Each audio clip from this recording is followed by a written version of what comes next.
Mark, hey Andrew, Mark, 2 parcels come for you, bro, yeah?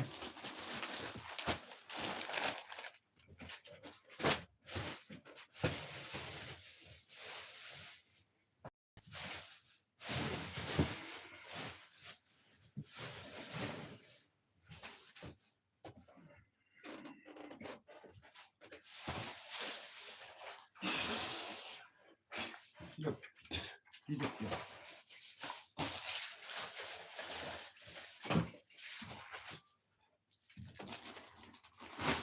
Hey Andrew.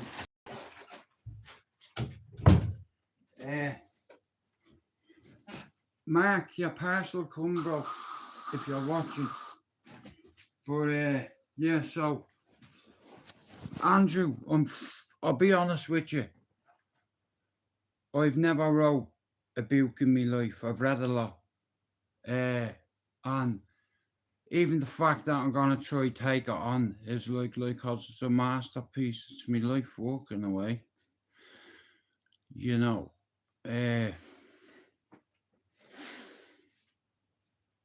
Yeah, it's gonna be painful, but like I said, so I'm gonna I just have to write, you know, once I start, it's like I'll just keep writing and writing and writing, and it's gonna take me a minute to do it. But I'm committed. It's like, you know, and it's like I've had to reach out to a few tough guys and ask them, is it okay if I mention your name in my book? Do you understand? And they all said to me, except for 2, don't put me in your book. I'll do the fucker I want. You know, I got the go ahead off one of the good lads off my old housing estate.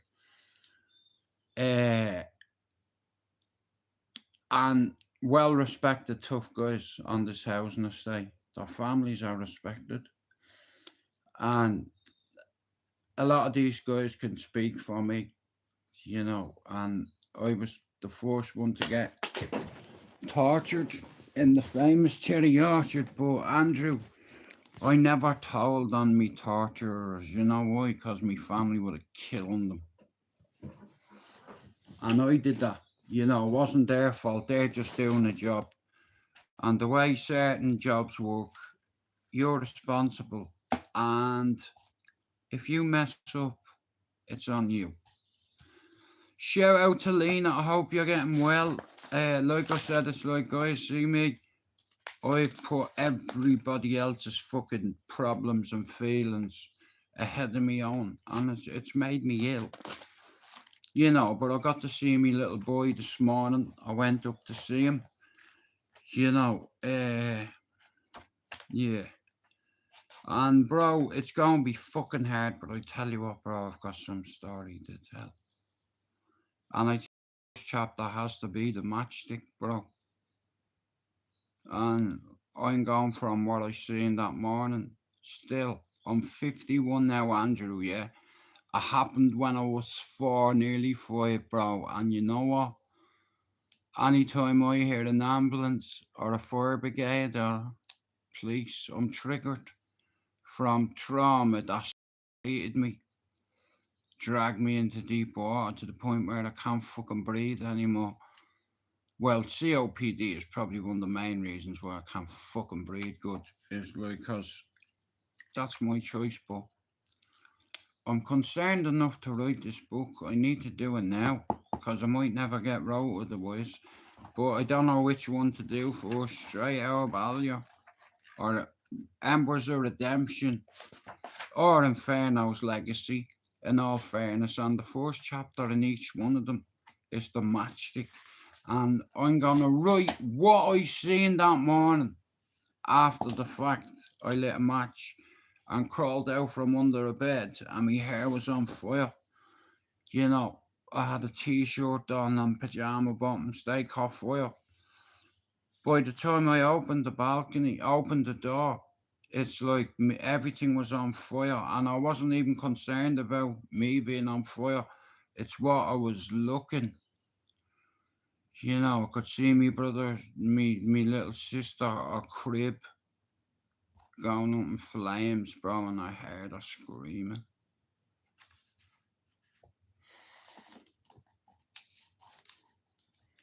And there was nothing I could do. But I will write about it. That's what I can do. And I've always believed in myself, and like all the people that has never believed in me or backed me, when I do write this book, and please God it gets published and it's successful, I'll say to them, I fucking told you so. You don't need to be prim and proper, and I'm talking about from life experiences that'd break a man 10 times. In 10 lifetimes, you can go through the shit we've gone through. You know, it's not a competition here on the trauma scale, but if you want to look at it like that, yeah, it is what it is. So I just try to keep my own shit to myself because it makes me sound selfish if I'm talking about myself all the time. But it's like if you don't start loving yourself again, how the fuck can you love anybody?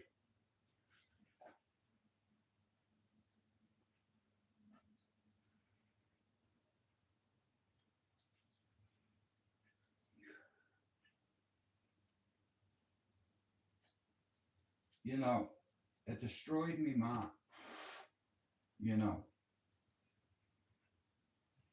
me ma blamed herself, and I blamed myself, and we cohabited together over the years, and we grieved in our own time, which has been a lifetime. I'll never forget that day.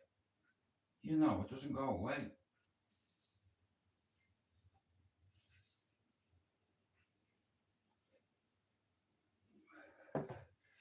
You know, it never goes away. You know, just because you see me with a smile on my face doesn't mean that I'm not thinking about it or I haven't thought about them today. Like, but like I said, my father, he would have approved. He'd have said, okay, you know, and like I said, you know, there's a few things on my bucket list that I want to do that I thought I'd never do. I never even give it a go and see how it goes. Like once I start writing, I just need to, my head just needs to be clear. I'll do me lives as normal, but I'm gonna start writing. If you want to share your channel on my channel, you're more than welcome to do it. If you've got a YouTube channel and you want it to grow, I can help you with that. You know,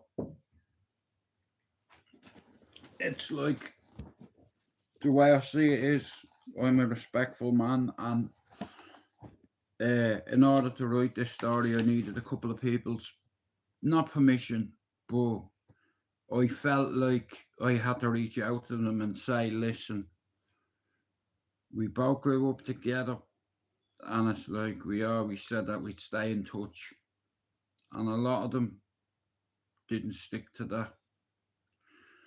See me as a friend, I'd have stand in the way of a bullet for my mate, and that's what separates us up there from people, because we're stupid brave like that. You got to shoot my mate, I'm standing in his way. And then the rest of my mates are going to stand in my way. And that's how it was back then. You know, like, you can choose your friends, you can't choose your family. And some of the toughest lads in Cherry Orchard, a couple of them who said they were tough, I beat their ass. I watched their brother get his ass beat. You know, and there's a lot of people in Dublin yet that have brothers, you know, and I know fucking everything about them. And some of them I've a lot of time for, and some of them they don't deserve me time, you know. All I've wanted, like or some people, was to recognise the fact that we're still here, you know, and at the end of the day, it's like you've played a part in my life growing up. And because of respect and how it works over there, I reached out to a couple of our pals, and no problem, you know what I mean? Some of, like I said, some of these lads, man, they're loyal to the death, like, you know what I mean? Some of them have stuck to their word. I'll tell you one person who stuck to his word.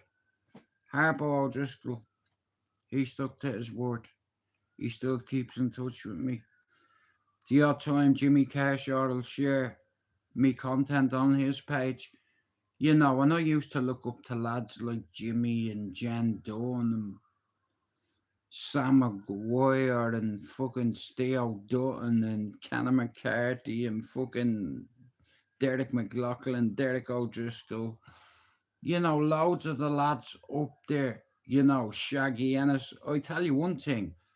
Many years ago, a tough lad off out of state fought a geezer called Dino Ennis, right? And busted his face, like, you know, he had rings on and all, like, you know what I mean? And at the end of the day, you see what happened was, where I used to live, I palled around on a corner and we were teenagers, but down the road from the corner was the Red Wall gang, allegedly, right? And they were all the bigger lads on the housing estate. If one of them barked at me, I'd shit myself, do you understand?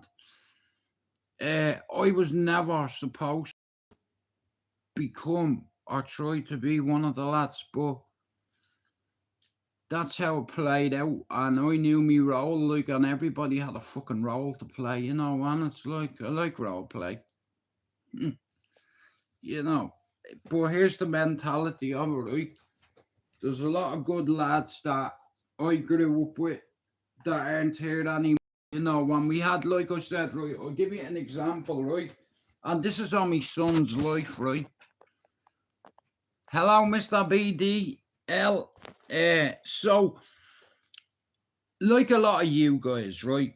We all grew up on a housing estate, right, where everybody knows who the tough guys are on the estate, and everybody knows not to bother certain families because they're much bigger than this. They're much bigger than you.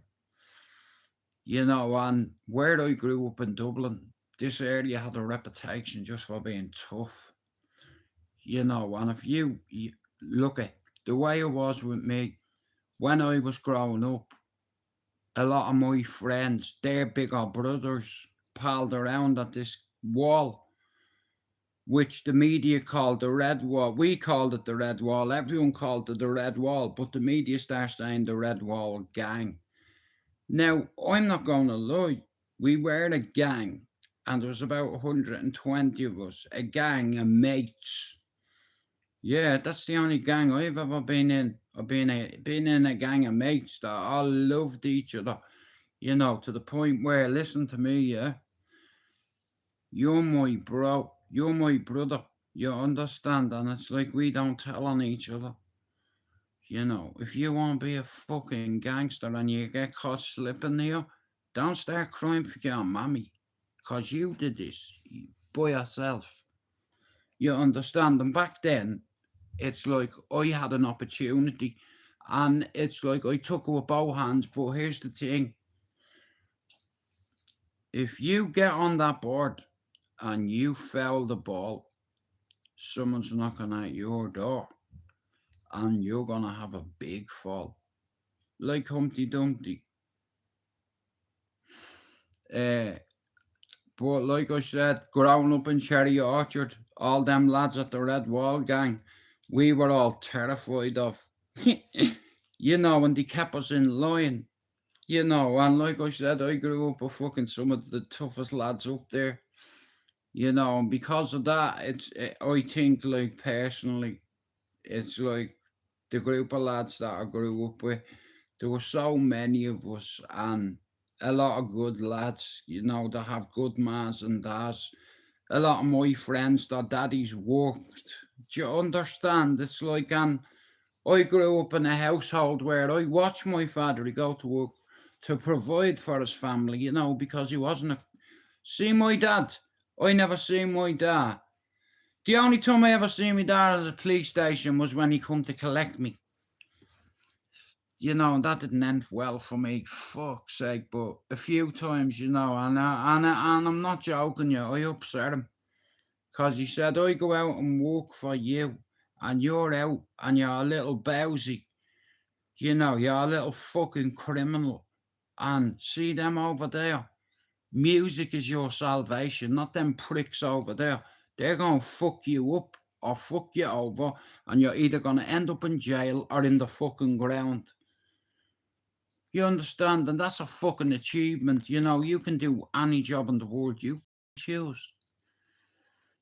Do you think you're going to go to the military if you get fucking arrested with them? All it's going to take is for you to be stupid, and you're going to get arrested because the police are much smarter than you. And I used to think, no, they're not. And he was fucking spot on.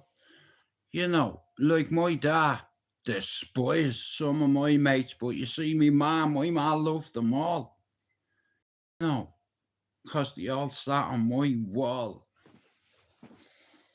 You know, and at the moment I am scratching the ball. Sorry. Oops, daisy. Yeah, I'm well Jewish. Yeah, I have a Jew nose, look. Yeah. Yeah, I am so much high and you are so much fucking boy. See ya. But like I said, if I start this book from the start, like I said, I've always wanted to do this, and there's a good few people that have supported me over the years, like, you know, like Pablo's been like a big brother to me. You know, and like I said, I believe on YouTube, it's like we can help each other. It's got so dark, YouTube, like, I remember I started my YouTube journey on the cesspit many years ago, you know, and we all used to get along, and, you know, and now it's like everybody just wants to call each other names or call people's family names or children, and it's like the same kind of people, yeah, that are on YouTube doing that. It'd be the first one to pick the phone up. What are you picking the phone? What are you picking the phone up for? Come here, you. Fucking, You know, get the fucking phone card, look around your fucking neck, you cunt, look, or drop it into your head and fuck off. But you can't do that now, you know. Like I said, nowadays I do fantasize about people putting their hands on me because I made someone a promise that I'm not that guy that I was, but if you hit me, I'm gonna show you. You know, it's like I'm a law-abiding citizen. I'm a housey. I went from a bowsy to a housey, but it's much safer being a housey, you know. Have you ever had a gun put your head? Right there. In front of witnesses. You know, in that nightclub, I had a revolver put at my head. You know, because somebody put a hand on somebody.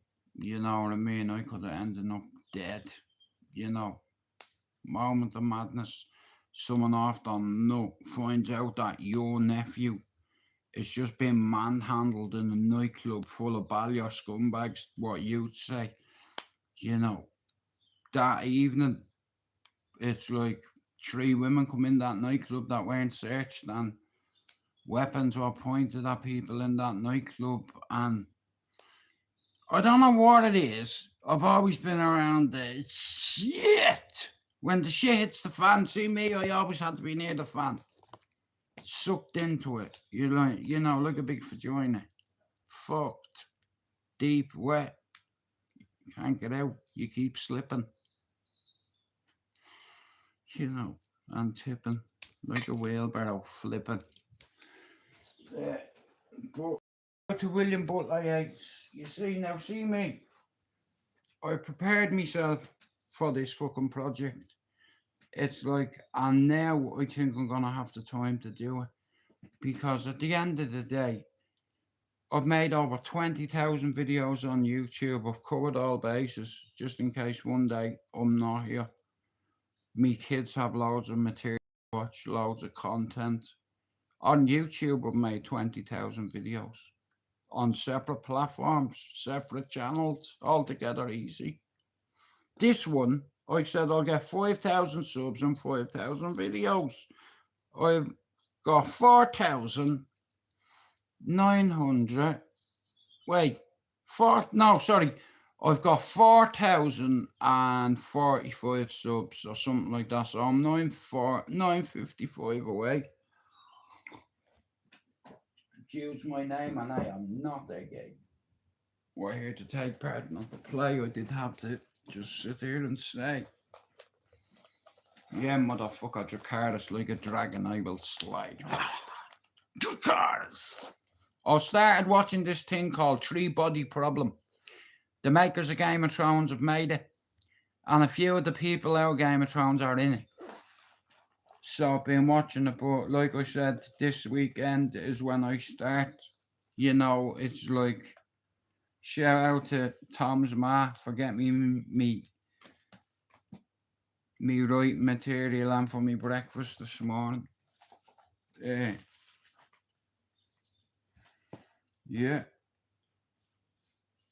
You know, I have this chance.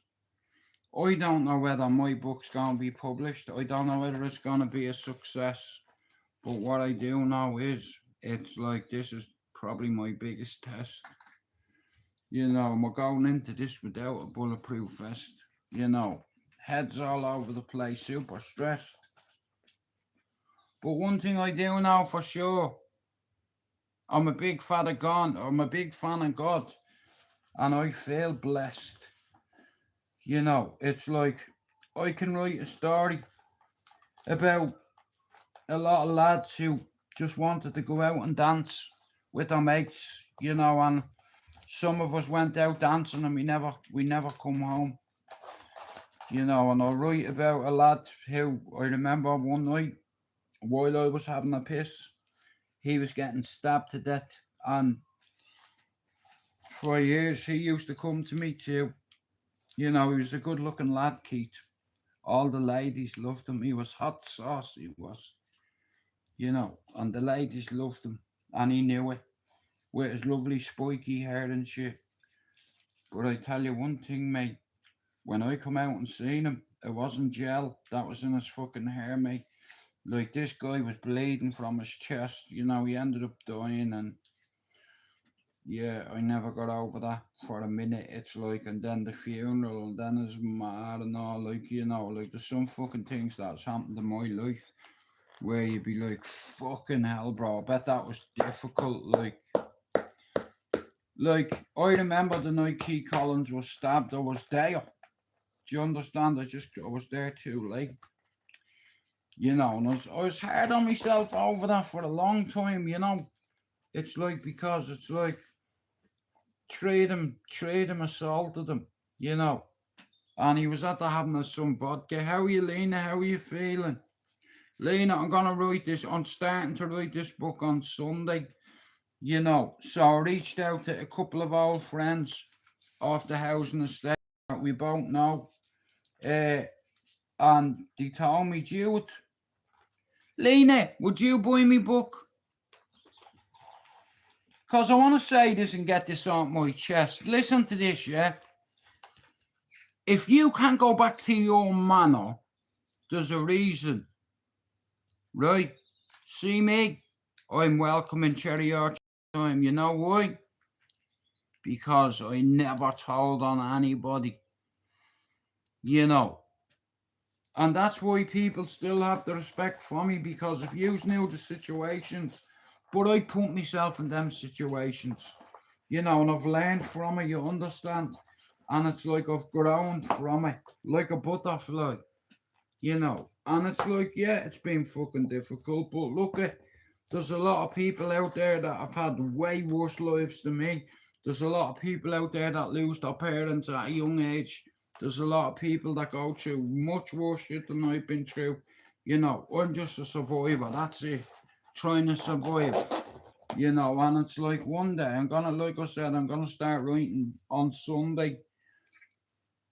On Friday, I'm gonna go get my son, and I'm gonna have him until Sunday, if I can manage. If I can manage him, no problem. I'll have a go, you know.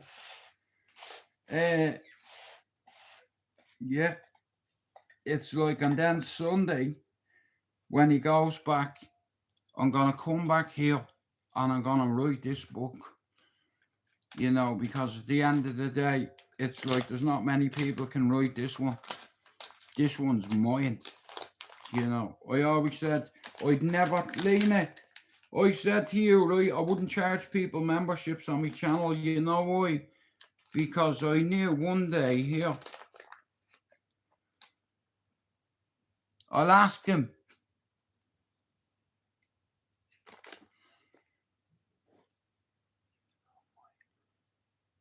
Oh. Well, like I said, Lena, when we go to prison, Lena, I'm still fucking waiting on him to get back to me. Now, the other day I seen a video.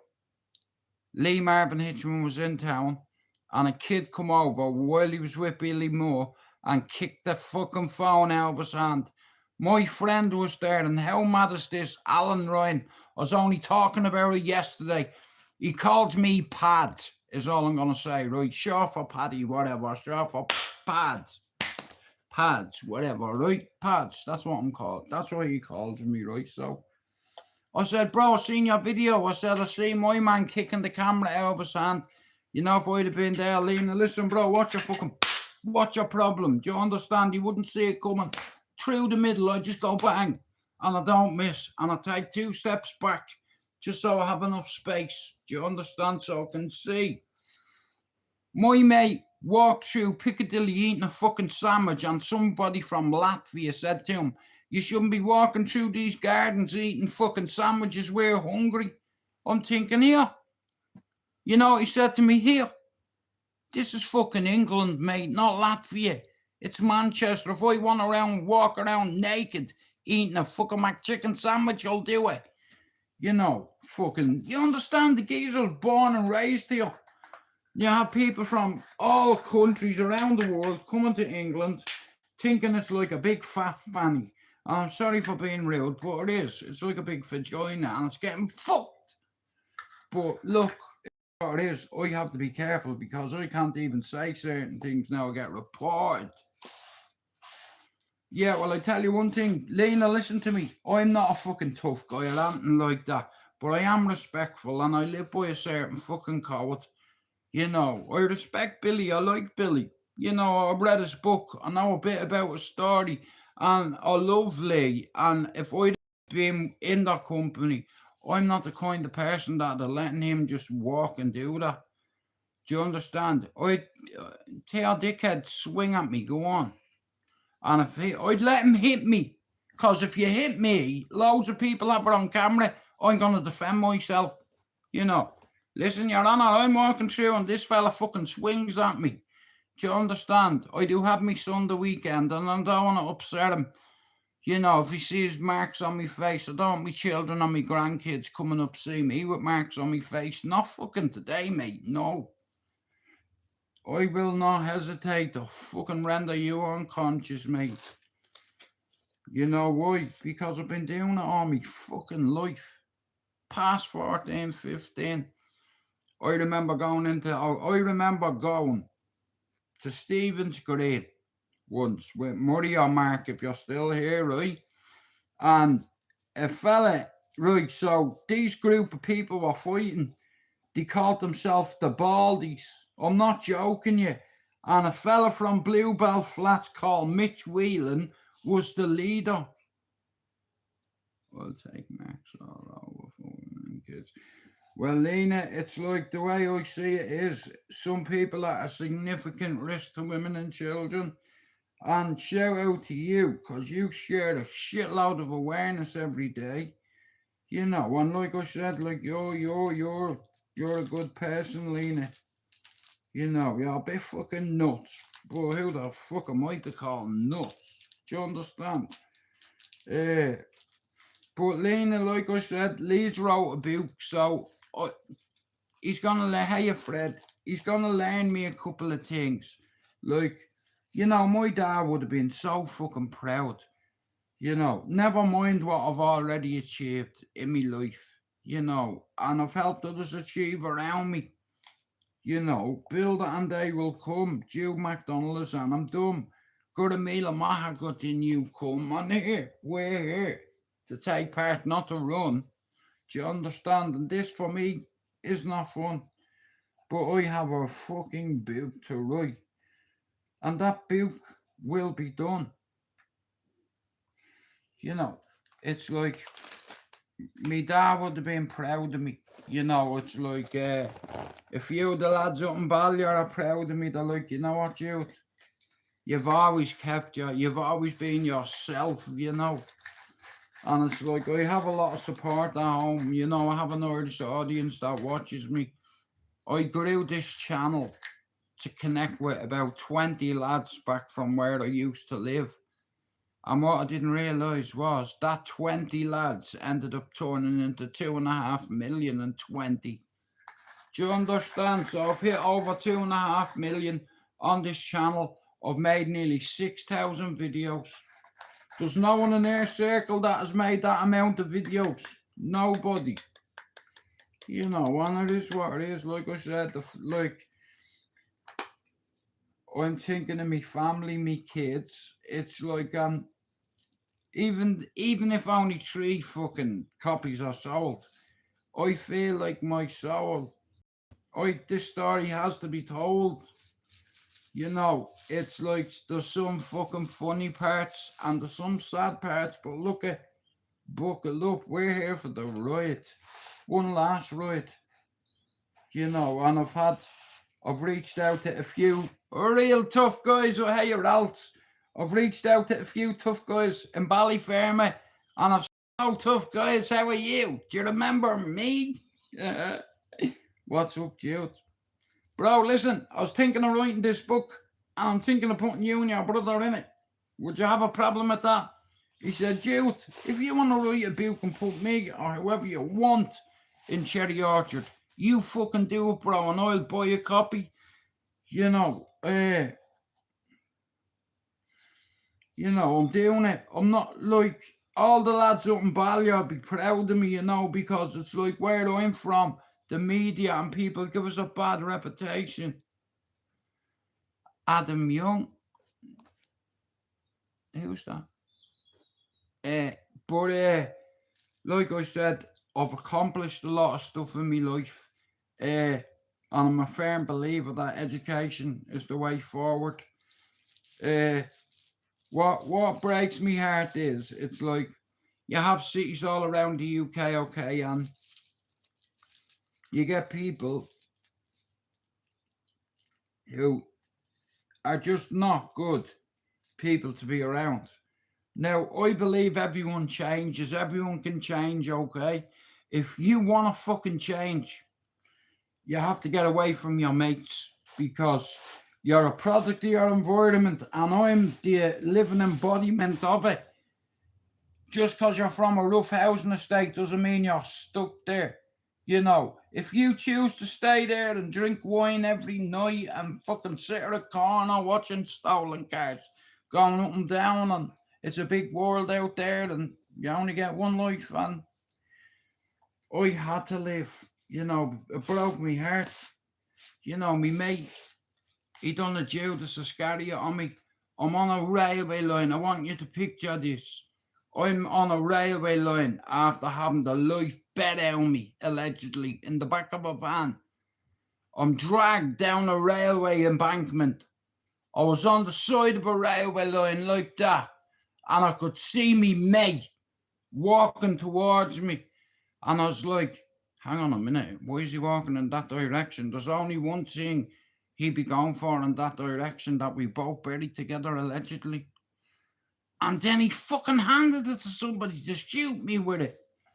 Now, I forgive him because he is a given. But at the time, I wanted him dead for what he did to me. And a lot of me mates wanted him dead. And 3 times people tried to execute him. That's what I'm saying about karma. It's a bitch. And if you don't get away, you'll realise when the smoke settles and you have your kids that you're a product of your environment. And it's like I was one of the lucky ones to get away, and my granny and my family wanted me to go to the military. And because of the decisions I made, I used to blame me mates and all for my stupidity, but it was on me. I knew right from wrong, and I fucked up many times, and I'll continue to fuck up, and I'm 50. But you just have to admit to yourself sometimes when you're defeated, what's the point? It's like so.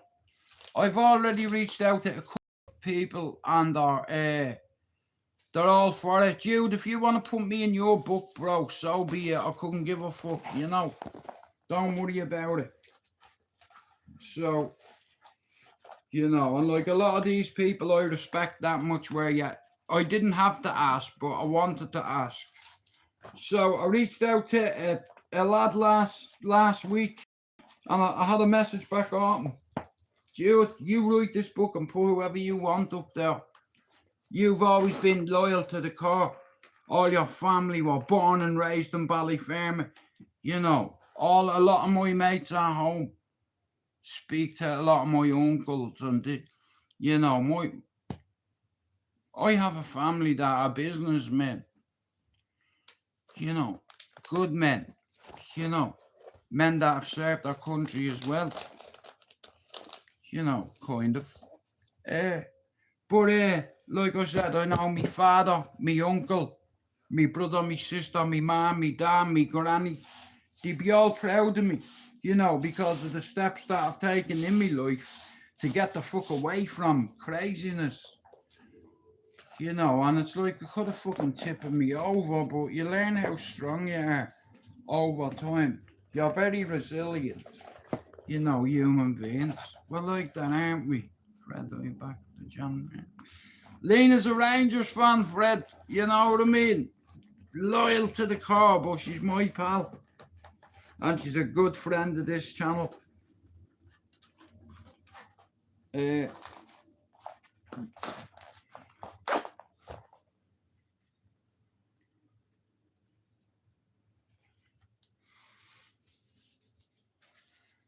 Yeah, I'm the captain of this ship, motherfucker. But like I said, guys, without people support and stuff, like I do have some nice messages off people, saying, bro, last week was hard to watch, because normally I'm different, but time heals, and I'm old enough to know that you have to sometimes do certain things a certain way. I know sometimes other people won't see it, but in the end, you'll get it. It's like, because at the end of the day, I know that I have it in me, just like semen. Sorry, shout out to all the semen, and anyway, but all jokes aside, it's like I grew up with a lot of good guys, that turned bad, and a lot of bad guys that turned good,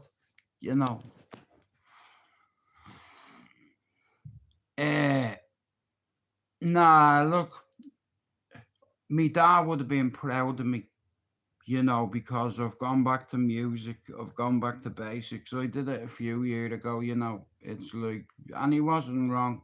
He always told me, he tried to convince me that music was like a friend, like a person, and it was a woman, He used to refer to music as she or him. She'll never leave you. She'll never betray you. He's your mate, music. Music's your friend. You just don't realise it until the end. But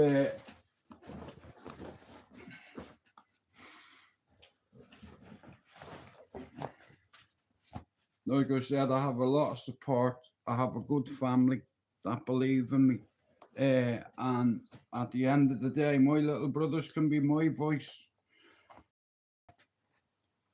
Like I said, I'm just a regular guy now, but still, I did a lot of bad things when I was younger, allegedly.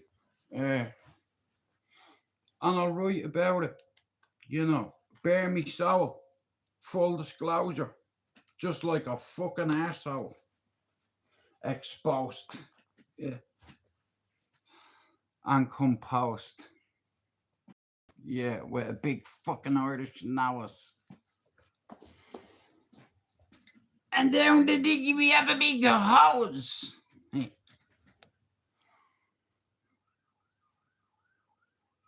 Can you hear the sirens coming?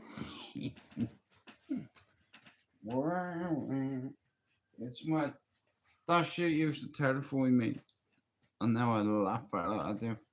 It's like pissing on the devil and laughing, you know.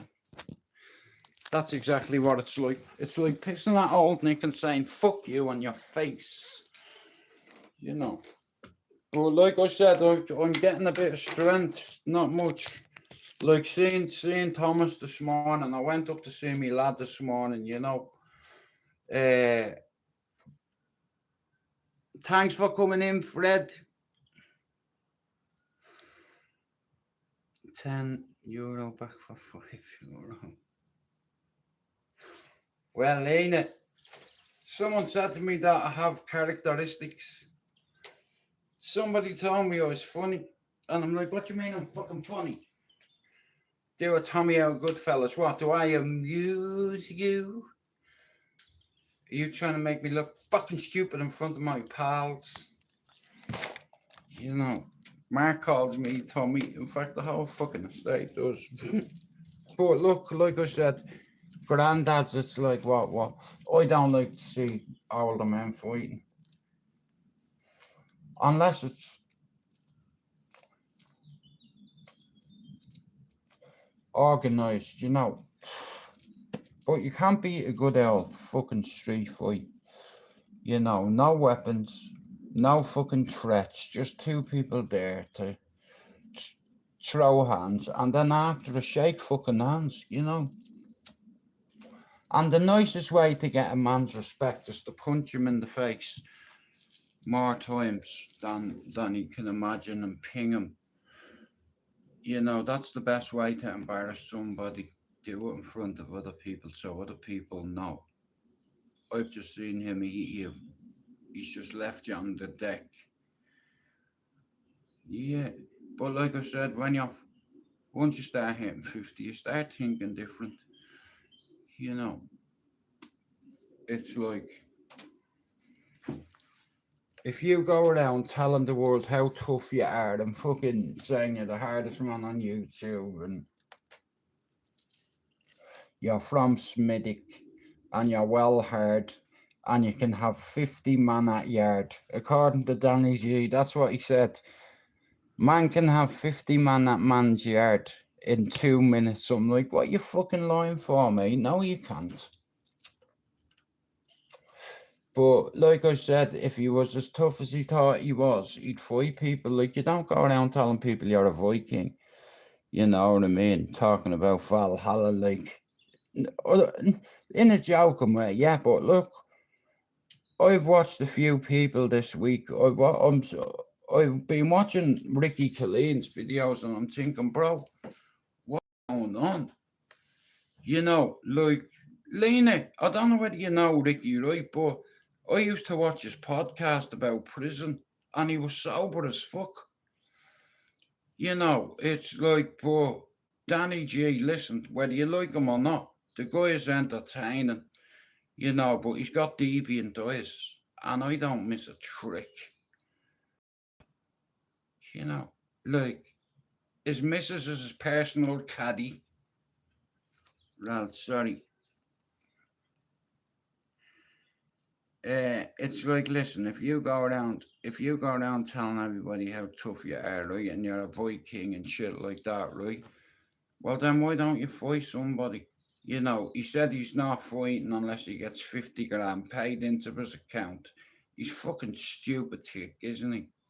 It doesn't work that way, you sausage. You're not even a fucking sausage, you're a fucking, a cocktail sausage, yeah. Like, if you're as tough as you tell everybody on YouTube and you bit this person in half and you've knocked 3 guys out, and I get it, but has anyone seen you do it?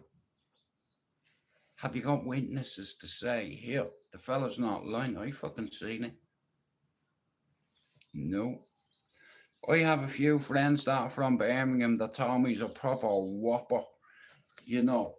Like, I know I'm a fucking sausage at times, but at the end of the day, listen, a lot of my old friends can speak for me.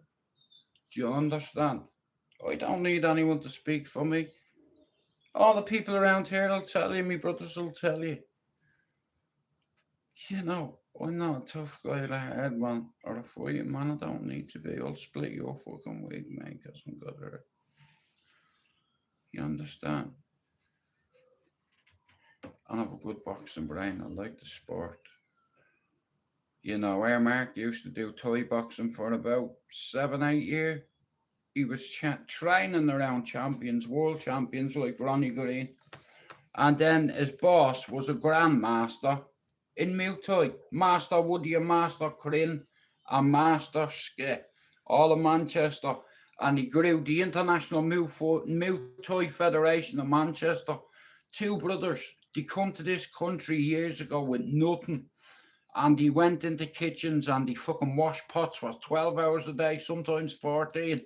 They saved all that money and he bought a little restaurant, turned it into two. Then above it, turned it into one of the best gyms in Manchester.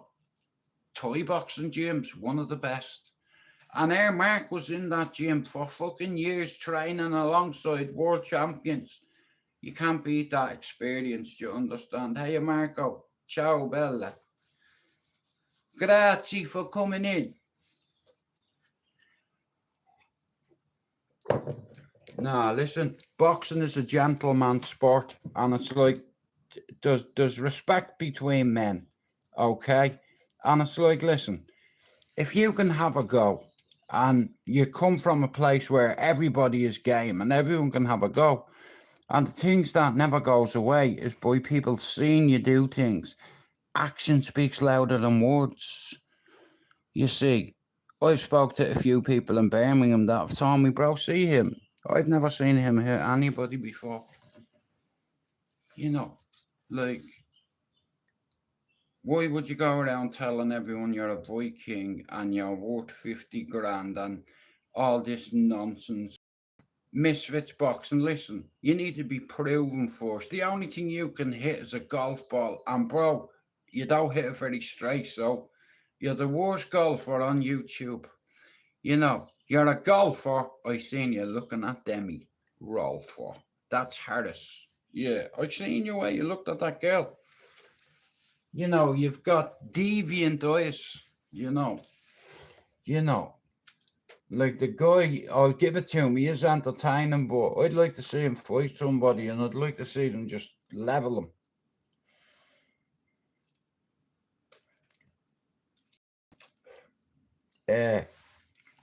And his poor wife is like his personal golf caddy. You know, at the end of the day, and I don't hate the guy. I don't hate anybody. I don't even dislike him. I don't know him to dislike him. Now, there's a few people that I don't like on YouTube, and one of them has a fucked up haircut. One of them doesn't realise sometimes, listen, I understand YouTube and how it works, and that geezer is very good at YouTube, but you need to know something. You insult somebody, do you understand? One time you're going to be slipping and you're going to go to an event. Bro, listen, what's your problem? Straight through the button. And I don't miss. But like I said, it's like this geezer has to be the worst golfer on YouTube. You know, and I don't hate on people. Like, the guy is entertaining, and the way I see it is, it's like he's meant to be so tough and this, that, the other, but yet nobody is actually seeing him fight. You understand? This is Manchester, okay? And on this housing estate, We've about 6, 7 travelling families, settled travellers that have all seen me fight. But I'm not a tough guy. Do you understand? I'm a man, that's it. I bleed the same as you. I don't want to bleed. I don't want trouble with anybody. But if you swing at me, what you have to be aware of nowadays is there's ring bells everywhere, right? And that's the truth. And nearly every second fucking house has a ring bell. And nowadays, in the UK, it's the same in any major cities. There's CCTV everywhere. You have motion detectors on your phone. If a squirrel goes past my back door, I'm notified. You know I like me camo gear, don't you? Well, if I was waiting for people on here to pay for me clothes, I'd be fucking waiting an eternity. I like me clothes. Do you understand? I like casual wear.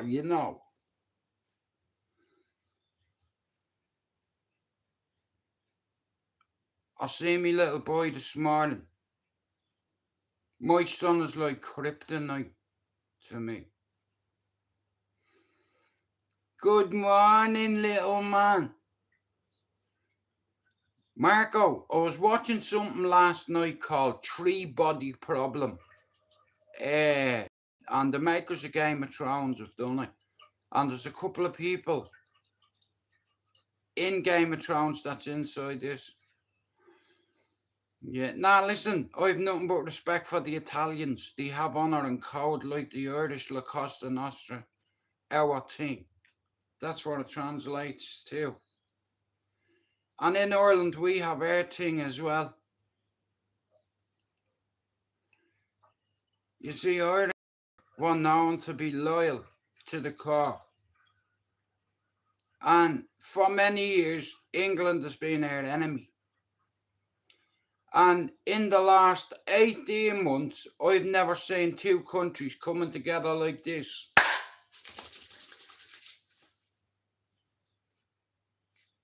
Like that. In unity. When would you ever see Irish flags and Union Jacks together? You understand, a lot of people out there want English and Irish people to fucking not get along. They want us all to attack Islam. It's like, and then if you say the wrong thing, then you're an Islamophobe. Really? Okay. Look what happened to Charlie Cook. For fucking freedom of speech. An M23, I don't know what the fuck it was. Yeah, but like I said, freedom of speech nowadays, you can get killed for it. You can get severely hurt. Like, you have to understand something. I'm stood in front of you and you take a fucking knife out. I'm telling myself one thing, this cunt is trying to take me away from my family. So, you don't need to be a tough guy, a hard man, or a fighting man, but the thing with me is I've been fighting all my life. And I'm supposed to be good at it, according to other people around here, yeah. But like I said, all I want to do is to grow and to learn and maybe to write a book or even to, I've never seen England and Ireland coming this close. I used to hate England before I come to Manchester. I hated the English. I'm not gonna lie, and I didn't even know one. I knew one who was from Manchester who moved to his mum's in Dublin, and he was the only Englishman I ever met in real life. I'd only ever seen one black man in my life. Yeah. Before I moved to England. And when I come to Manchester, it was a culture shock. I was a foreigner in this city. And I've been here for nearly 32 years. And thanks to God, all my kids are in this city. Me 3 baby mothers are in this city. And I have a couple of things that needs to be done, because what I've realised is God gives you a limited amount of time around people, and we're not here forever. You know, so without you realising, I've been making so many videos every day for so long, because I know one day I'm not going to be here. But my kids, if they ever want to be cheered up, they'll watch one of my 50,000 lives. On this channel, it's saying I've made over 20,000 videos. You know, it's saying 5,800, but in all fairness, if you look at STRAIGHTOUTTABALLYER, STRAIGHTOUTTABALLYER 2, STRAIGHTOUTTABALLYER, I have me StreamYard, me Instagram, me TikTok, Facebook, WhatsApp. Well, I don't do the whole WhatsApp groups anymore, because yeah, when I met Thomas's mum, do you understand, I've never text anybody. But I have this time, and I don't believe in coincidence. I believe God's put me here. He's put me here, and it's like there's something we need to do. And if I don't do this, I'm probably going to regret it for the rest of whatever life God chooses me to have.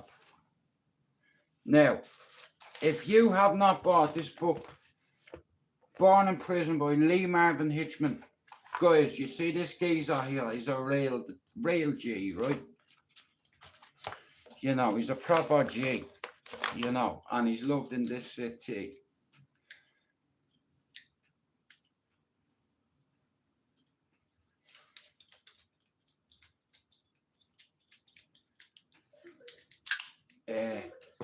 Oh shit. But the way I see it is Ireland and England have not been this close for centuries. You know, where when I heard Tommy Robinson say, turn to your left and shake that person's hand, hug them, embrace them. Do you understand? He come out with a tricolour and he said, my mammy is from Ireland. Shout out to the Irish. And I couldn't believe it. I was like to see English in Ireland. I come to Manchester in 1993, and on my baby's life, do you know what I seen in a pub window? No blacks, no Irish, and no dogs. And I was like, you fucking what? I wanted to throw a petrol bomb through the window and burn it to the ground for saying that. But I had to stop myself. But that's what I seen when I first come here, and it was English people that helped me when I had fuck all.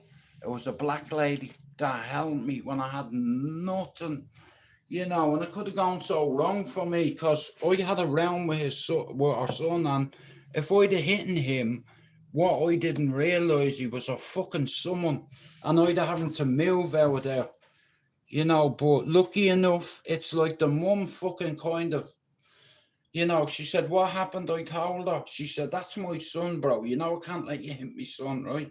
But I'll fucking hit him. And she did, in front of his mates, and his brother did too.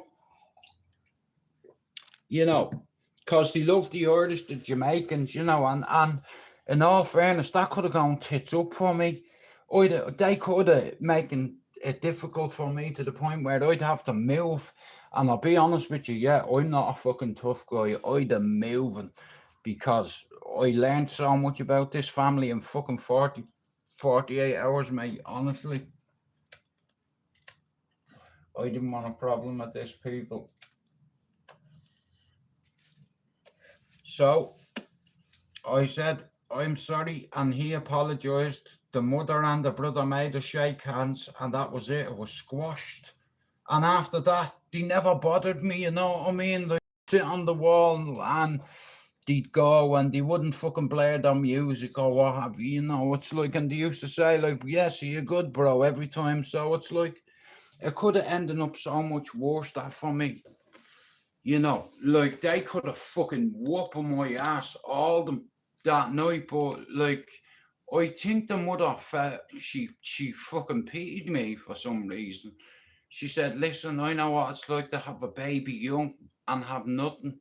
She said, "I went to bingo a few weeks ago and I've won £10,000 and I'm getting a new sofa and blah blah blah." She didn't win money at the bingo, the line cunt. You know, I know where that money come from, right? But I don't give a fuck. I got a fridge, a sofa, and a cooker, and a pot of curry goat. I swear to God. You know, and she was the first black lady I ever spoke to, but the first woman of colour I ever spoke to. You know, and I'm so fucking racist, me. I was such a bigot. You know, such an arrogant little prick. You know, and it humbled me. Dude, I have to go. Tell friends that I'm asking for them. I will indeed. And shout out to Lena, guys. She's not too well and fucking, yeah, she's not too well. You know, and like I said, she's part of the family. You know, and that's what this is. This community of mine. Here I am. There's 4,000 years yet that have subbed to the channel. And I'm 950 subs away from my target, which is 5,000. You know, and I've already made 5,800 videos, you know, because I'm covering all bases, because one day I'm not going to be here. And my children are going to have a lot of videos. I'm just thinking outside the box, you know, and I want to write this book. And I pray to me mother and to me brother and me sister and me granny to send me a publisher. That's all I need. And I'll tell them, listen, bro, full disclosure, this ain't no joke thing. You know, I grew up on the streets of Cherry Orchard, Ballyfermot, before it was known as Cartel Land. Do you understand? This is some story, like, you know, a lot of my mates can't even spell cartel. Do you understand? But that's what it snowballed into. And the fact that I was around it from the very beginning, like, allegedly, up in Ballyfermot over the years, a few people have been executed and a few friends were killed. I've had friends in Ballyer killed. I've had friends in Tallaght, Clondalkin and Cabra killed, executed, bullets to the face, double tap, no case. Oh, sorry, yeah, murder.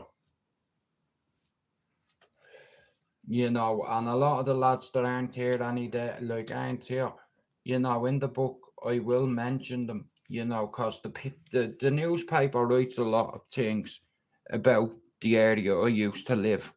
And you know, the people are the soil of the fucking earth, and some of us have made major fuck ups in our life, and some of us to the point we fucked up in school, you know, and if you have no education, you're not going to get a fucking job, right? You know, and when you have kids and you're thinking, like, what do I do if my son one day grew up and wanted to be like me and following my footsteps, Lena, be a fucking criminal?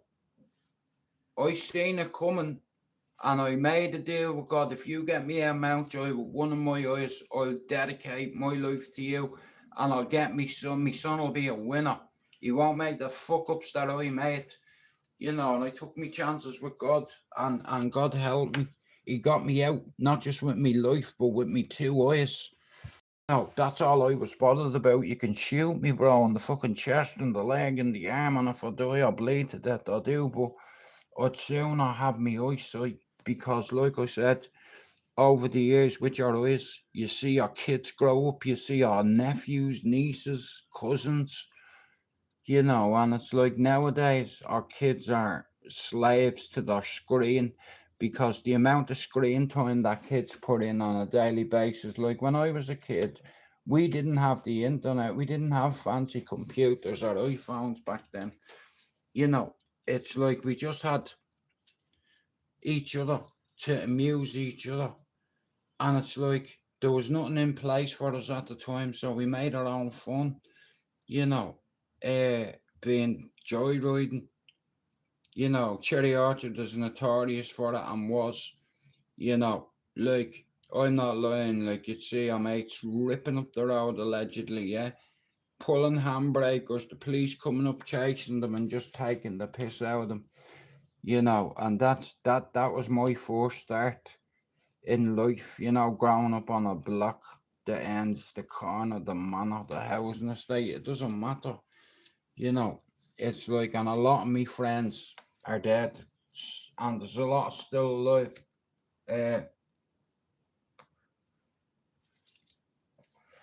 And we've all grown up now, and the smoke has cleared for some of us, but unfortunately, some of us always end up in the smoke forever, and there's nothing you can do about it.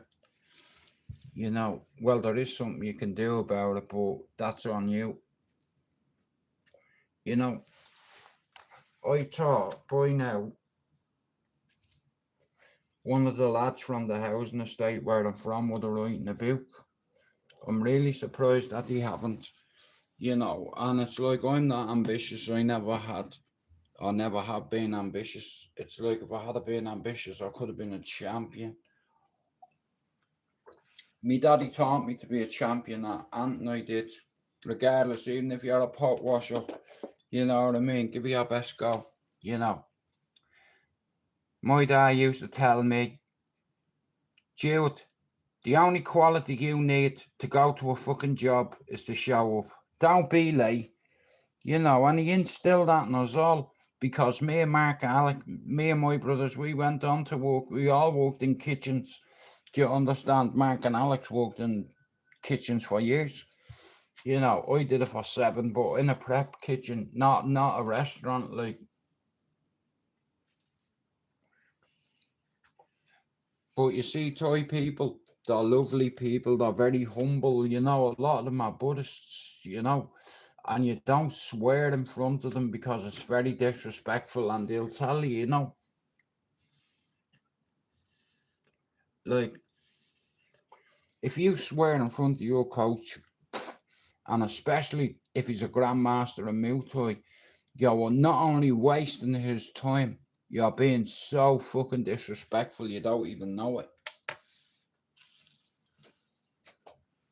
And the way they work is, everything in life is about manners, you know, and ethics, and morals and principles, you know, and like I said, like, in certain gyms for kids, you need discipline, you know, because at the end of the day, it's like, you get youngsters that come off the street that are very fucking violent, you know. They go into a gym, and when you come in here, leave your ego at the door. We don't care how tough you are. There's plenty of tough kids in here that'll school you. Now, if I hear you swearing in this gym, you'll be doing 20 press-ups every time you swear. And if you don't want to go the way my airway works, well, then you're not going to be here distracting other kids. Because one day they could be world champions. Do you understand? Now, 3 things you need to know. If you go to this gym in Clayton, shout out to Davy Keenan, one of the best gyms in Manchester. And all the gypsy kids around here go to this boxing club. You know why? Because it's like, you know, they teach kids discipline, manners, morals. Don't swear in front of your parents or your grandparents. Do you understand? Don't show your parents up. You want discipline? We can teach you that. But you need to listen to your coaches. Don't be swearing in front of them. I don't want to see you smoking, and I don't want to see it on your phone. Are we good with that? And that's how they work it up there.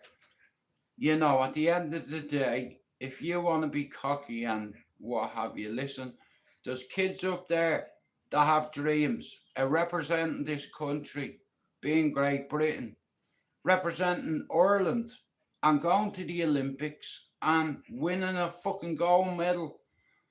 And once you go to the Olympics and you win gold, Your career is there, mate. Do you understand?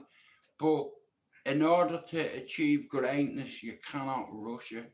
You have to mold it, And it's like, show me what you have. Well, in your box. You missed that one, didn't you? You missed that too. Get the fucking head guard on. Get in with him, and that's the way they run it up there. It used to be hard with lads down there, and there's an old man right now. I'm not gonna lie, I swear a lot, but see, when you got even me, if I go in there, you'd never hear me swearing in a million years, because you know why? It's like you don't disrespect the coaches that way, and there's other kids listening. Do you understand? There's kids listening, and if you allow, you have to have certain boundaries and rules when you're trying to create champions. Kids that are very good at fighting. Shout out to the Keenans, all them boys for the boxing club. But shout out to Davies, lad. One day he'll go to the Olympics. Andrew's a great boxer. Nelly, one of the girls, she's only lost one fight. Great fighter. And on this housing estate, there's a lot of travelling settled families. And a lot of them use Clayton boxing gym for their kids, because at the end of the day, what mixed martial arts and boxing does for you is it gives you discipline and structure. And it's like, if you come in here, I don't care who your pals are, I don't care how tough you are, all that, you leave that at the door. When you walk in here, you're you. Right? I don't care about your mates. Right? You're here to train. Put your phone away and get your headgear on. And this is what I'm saying. Yeah, bro. No, go on, bro. But this gym teaches not just men and kids. They teach girls and women to fight. And I love it. Shout out to Katie Taylor. Now, she's the embodiment of what a professional is. Like Katie Taylor, for all the females around the world that believe just because you're a girl, you can't be a world champion. You can't be a world champion like that. If you listen to your coaches, your mentors, your peers, you don't swear around them. At the end of the day, you're there to learn yourself. And if you've got a good coach, he won't tolerate language, a phone, or being disrespectful to anybody in that gym. And it's like, I think that's the perfect structure for kids. Look, we've all grown up on rough estates, so what? We've all been around tough guys, so what? Have you been shot, stabbed, tortured, burnt, drowned? Because you wanted to be like your mates,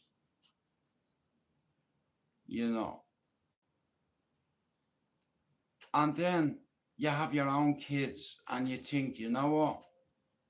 I'm going to do something. I'm going to make sure that my kids don't follow in their daddy's footsteps. I want them to follow the education, and I'm very lucky because me kids decided education was paramount.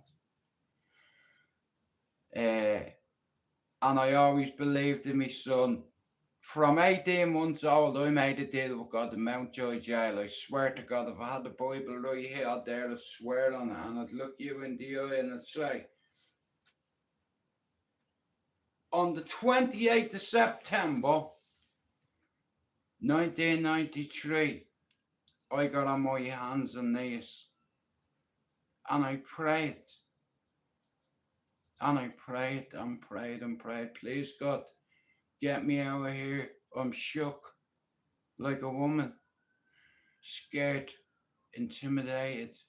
I feel vulnerable. Me back's against the wall. If you get me out of here with one of my eyes, I'll dedicate me life to you. And that's no lies. I'm the boogeyman just in disguise. I turned into a housey from a bowsy with a stupid reputation that my mates put on me like we put on them. So fucking what? You grew up in a tough house, and I say, so what? What? So just because you grew up in an area, that makes you tough, does it? Fuck yeah. But, you know, like I said, I grew up with a lot of fucking tough lads, and I learned a lot from them.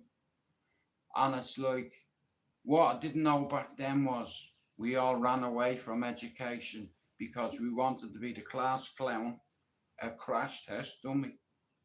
You know, if my mate jumps over a 7 foot wall while he's getting chased by the police, my other mate is going to say, I want to jump over a 9 foot wall.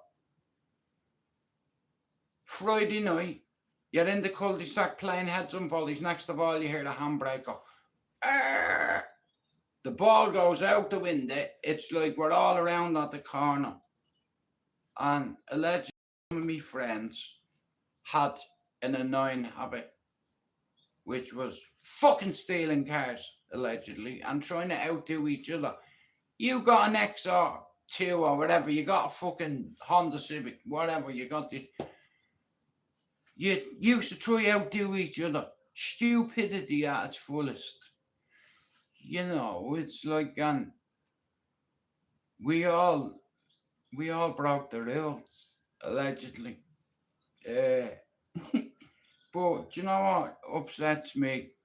A percentage of lads, regardless of what housing estate you're from, you know who the tough lads are on the fucking housing estate. You're not blind, you know, but you have to be law abiding and just fit into society and forget the person you were.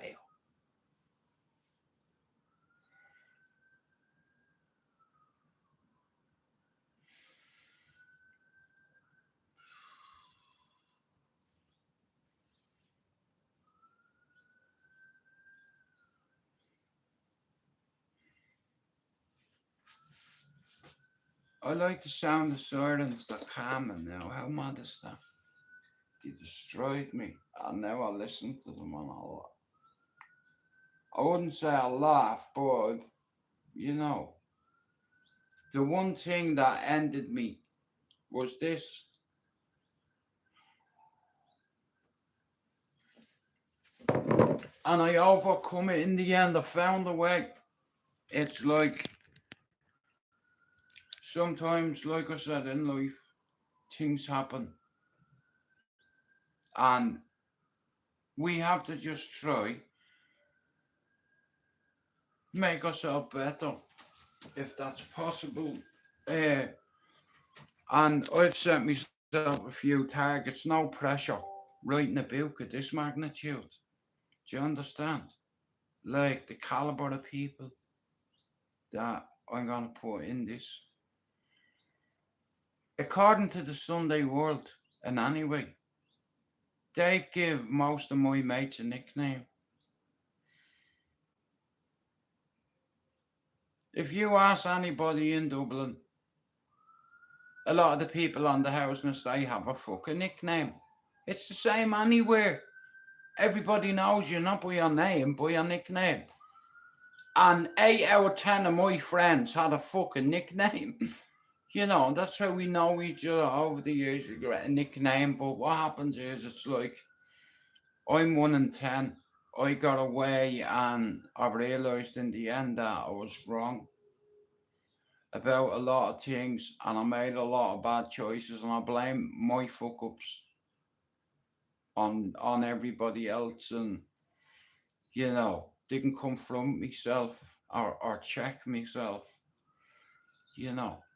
And in the end, I had to do it because it broke me, you know. But back to that deal I made with God at 21. I'm not joking, yeah, I stuck to it.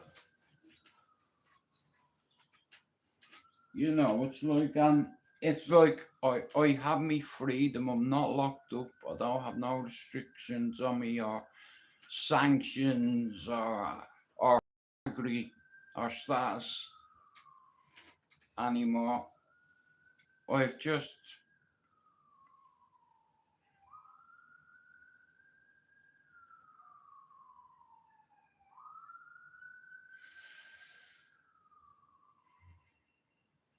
learned how to cope with sirens. You know, hell no. I hear the siren in my head. So fucking what? Do you understand? So what? The amount of people out there that suffers in silence with mental health that are afraid to speak about it. I'm not afraid to speak about it because I've lived it. Like mental health, I've had 3 hospitalizations, over 90 evaluations in 45 years. You know, I did therapy from 4 to 13. 4 to about 13. You know, like 9 years as a kid, I did therapy because of the dreams I was having. Like, I was having horrendous dreams, you know, that you'd see in your worst nightmare. You know, like seeing me brother and sister on fire. Every night I was afraid to go to sleep. You know, like, I'm not joking you, it's like when you have a burden like that, you'd never understand the magnitude of it. You lighting a match and the house going up and your brother and sister dying in it. You don't get past that. But you learn how to cope with it because you have to take into account that you are 4 and you lit a fire that ended up your brother and sister dying in it. My brother Daniel was 2.5 and my sister Angelique was 7 months old. Baby. 7 months old.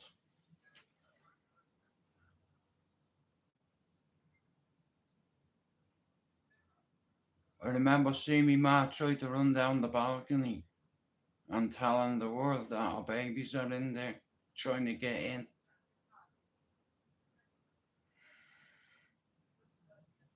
(1979). So, over 45 years ago, you know, I got introduced to mental health and post-traumatic stress disorder. I'd go to sleep at night and they'd come to me on fire, calling me. You know, calling me. I could see them, I could hear them, I just couldn't touch them.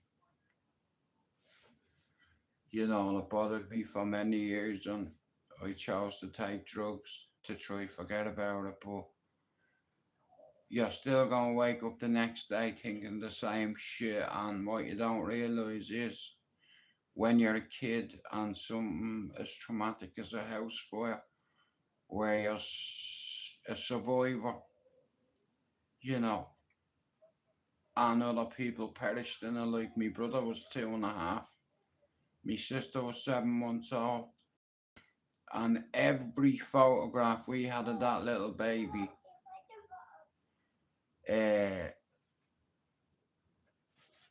it's like living with something like that. It's like people don't understand, you know, but a lot of us suffer in silence and we're afraid to talk about our trauma. But I truly believe that talking about trauma can help you. There's a lot of people that haven't got a voice, you know, they're afraid to talk, you know. They're on the trampoline probably. And it's fucking just about to piss out. But from nearly 5 to 13, I'd say about 4, because I was 4 when it happened, and I had to go to therapy after it. Like, well, child psychologist, because I carried on lighting fires, and he knew there was something much deeper rooted than just one isolated incident, because I was a prolific fucking pyromaniac. You know, I liked fire, and it's like, after that happening, yeah, and all, you'd be like, the last thing you want to do was to see a fire, but I continued lighting fires. I was a repeat offender for arson.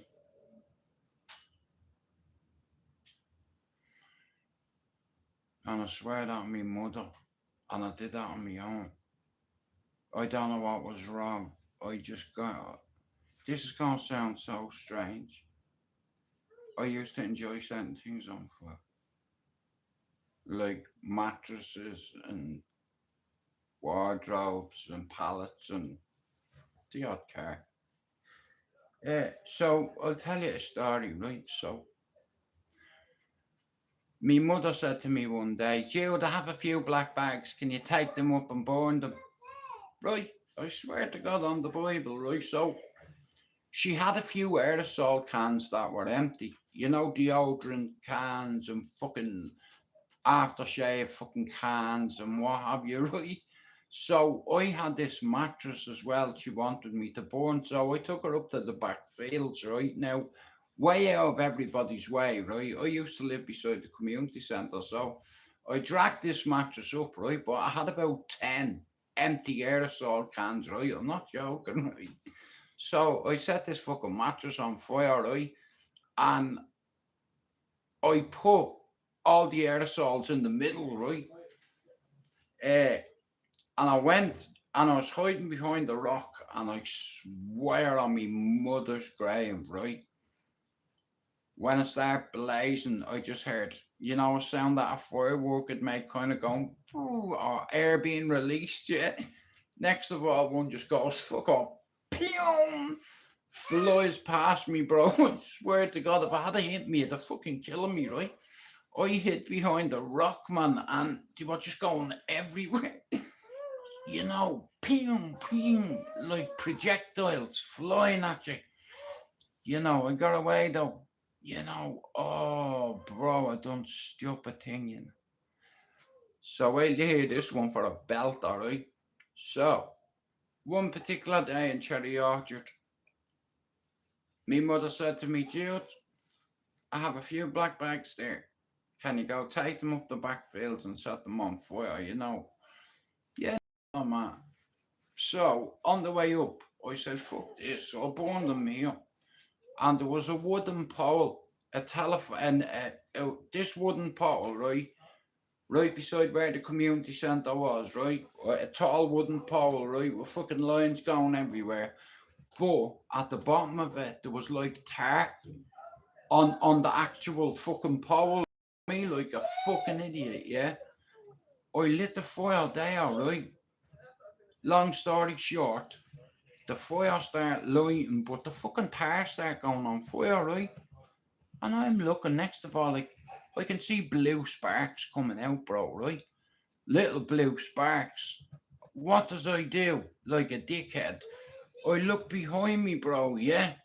And there was like little puddles and an empty paint can. I fucking filled it up with water, bro, and went to try throw the water on the fire to try put it out. Bro, I blew the whole fucking electric on the housing estate.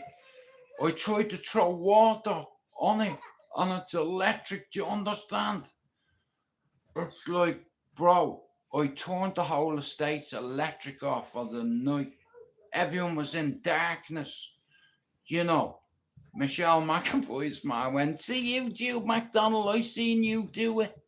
I'm gonna tell you, ma, the police was in me house, the fire brigade were in me house, and the TSB, or the ESB, whatever you call the electric at the time, but me not realising it's a wooden pole, right? How are you, Gavin? And me, like a fucking idiot, lit a fire, and this pole had tar on. the fucking car went on fire, right? I just seen it right now. It was stupid what I did. Who throws water on an electric? I seen blue sparks coming out and I was looking at the power lines and I was like, I need to put this fucking fire out or I'm gonna get in trouble. I tried to throw water on it and it was the worst thing I did, man. The thing started blowing, going, fucking electric sparks fucking flying everywhere, mate. I'm running that way, you know what I mean? One of the neighbours seen me.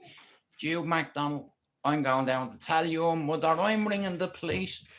The police, a stupid thing to do, you know.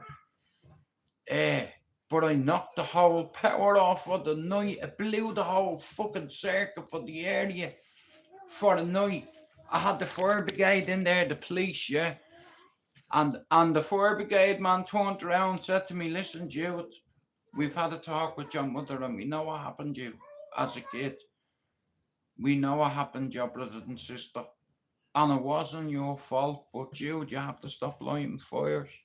You've just knocked off everybody's power on the estate. There's a lot of people that have babies. This has to stop. Do you understand? You've switched everyone's electric off. You've upset your mother. Yeah, look at your mother. Your mother's bawling, crying. You know, there's going to be kids crying all around tonight, all because of you. You know, so we're going to arrest you. I was like, you can't arrest me. Why is that? Because I'm 11. You what? I said, you can't arrest me. Oh, you're smart, bollocks, are you? They grabbed me, put handcuffs on me, and I started crying.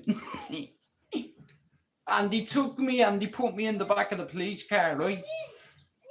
You've knocked everyone's power off. Do you understand the amount of babies that won't have any baby hot milk tonight because of you and your actions? So we're letting you go to prison. He said, not prison. He said, you're going down the cells and you're staying there for a few days to reflect on what you've done. You know, they had me in handcuffs, right? They drove me down the road, yeah, the bastards in the police car told me to take me to the police station, right? They drove down, everyone knows where I used to live, here's the community centre.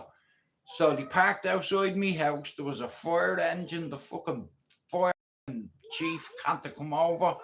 He said, listen, Jude, this has been going on a long time. This needs to stop. You know, you've knocked off everybody's electric. I know you probably didn't realise what you were doing, but the blunt truth is nobody's going to have power for the whole day and night. And everyone's going to be annoyed because they're going to know you did it. You know, so we're going to have to bring you to the police station. So they put me in cuffs, drove me down past my house, yeah, all the way down to the end, and they went around the roundabout and come back up. They frightened the bollocks out of me because, look, I realised what I was at there doing. I was at there setting the fire to this fucking pole that had tar on it, you know, and I seen blue sparks coming out, so I tried to throw water on it, which was the worst thing I could have done, man. As soon as that started blowing and shit, I started running, I panicked. You know, I was like, and then one of the neighbours seen me. Jude McDonald, I'm telling your mother. You know, I'm not joking you, I went and hid. You know, but the police come to the door like it was a serious fucking thing, you know, because, see, my man asked me to go burn it. I wasn't going to tell them that, though. Do you understand? Me man's bawling, crying, the coppers there, look what you've done to your ma. Can't you see what you've done, Jude? I said, yeah, I'm fucking sorry. I didn't mean to turn people's electric off. He said, you know, you can be prosecuted for this. You know, I sympathise with your mother. She told me what happened to you as a 4-year-old with fire, Jude. You know, you're 11 years old. You know, you could end up going to fucking youth, juvenile centre. I mean, I'm only 11, yeah, and they take 11-year-olds. You know, they've tried to put the fear of God into me, you know what I mean? Like, knocking off the whole housing estate's power for a whole night and day. Everyone's going to be pissed off at you, right? I could have gotten a few slaps as well, but you don't think, you know, you do stupid things, man. You don't. You don't think, you know. But like I said, it's like in order for me to go back in time, I have to trigger myself. But I'm always triggered in anyway because there's a train line over there. I hear sirens all the time, and it's like it's crazy. They used to be one of my biggest triggers, and now I can just breathe through it. You might see me closing my eyes and what have you. That's caused me anxiety, and just I'm trying to get rid of that, and it's gonna make me, I think, about a person. It's like isolation is the best motivation for a demonstration, and there's no more here. There's no dedication, really. Yeah. Shout out to every nation. I am the captain of this ship. Yeah. Yeah. But what I will do is so I'm going to need a few of these. Now, this might never get published. It mightn't be good enough to be published. I don't know. But the thing I put in this book is going to be from what my eyes seen and what this remembers. Not fictional facts. I'm just brave enough. No, but it was the first time I ever got knocked out. You see that red cow, Mr. Guy? I went to a family wedding there, right? I was about 14. I wasn't a drinker, and I drank about 7 or 8 pints of lager, and I was fucking getting sick everywhere. And one of my cousins, everyone knows Glenn Stevens from Ballier, can box. He's an animal. Me mammy's sister's son, Glenn. You know what he did? He cracked me. He fucking hit me once, and I fell and hit the wedding cake. Oh, Jesus. Yeah. Do you know what? I've only ever been in the Red Cow twice, bro. And the first time was at a family wedding, and the second time was a Christmas do. And both times I was there, bro, I got knocked the fuck out.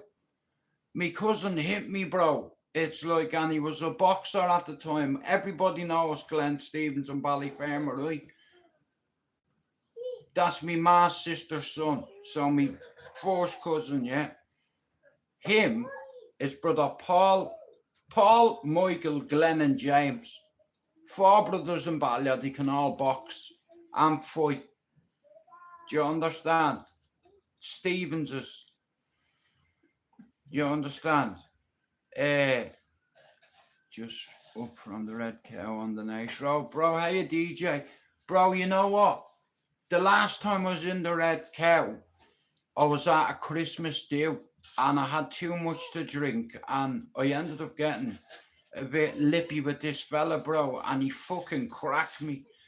I deserved it, because you say stupid things, bro, especially when you're intoxicated, and I was a bit off more to drink with you. This guy, he fucking leveled me, bro. He hit me once.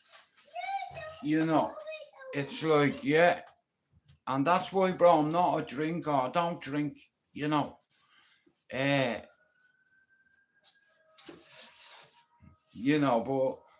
I do smoke a lot,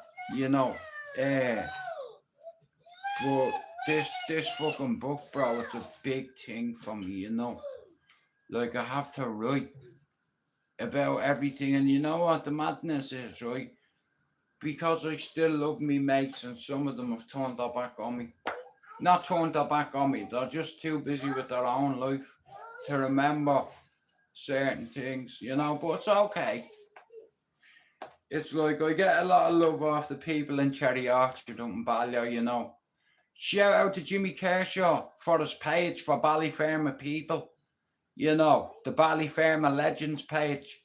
Shout out to Jimmy for that. I love Jimmy Kershaw, man.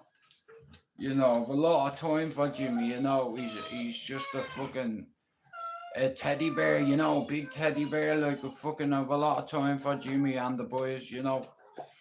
That page, Ballyfermot Legends, is great, you know, because he always posts all pictures of all our families and stuff. And bro, all my family, me mammy was a Knowles, and they all grew up on Landon Road, you know. They grew up at the Furies, bro. My aunties and my uncles, they grew up at the Furies, you know. And then many years later, my father interviewed all them, all the Furies and Aviator. And bro, I'll be honest with you, if I don't do this now, I'm never going to do it, you know. And like I said, it's only stories. It's like, but everything I fucking write, bro, is 1,000,000% accurate. Sorry, I'll take that back. Nothing's 1,000,000%, okay? But what is, bro, I'm talking through my eyes. You know, I've seen a lot of fucking trauma, and I try disguise, you know, and if I don't write this book, it'll be my demise. You know, I'm a big fan of William Butler Yeats.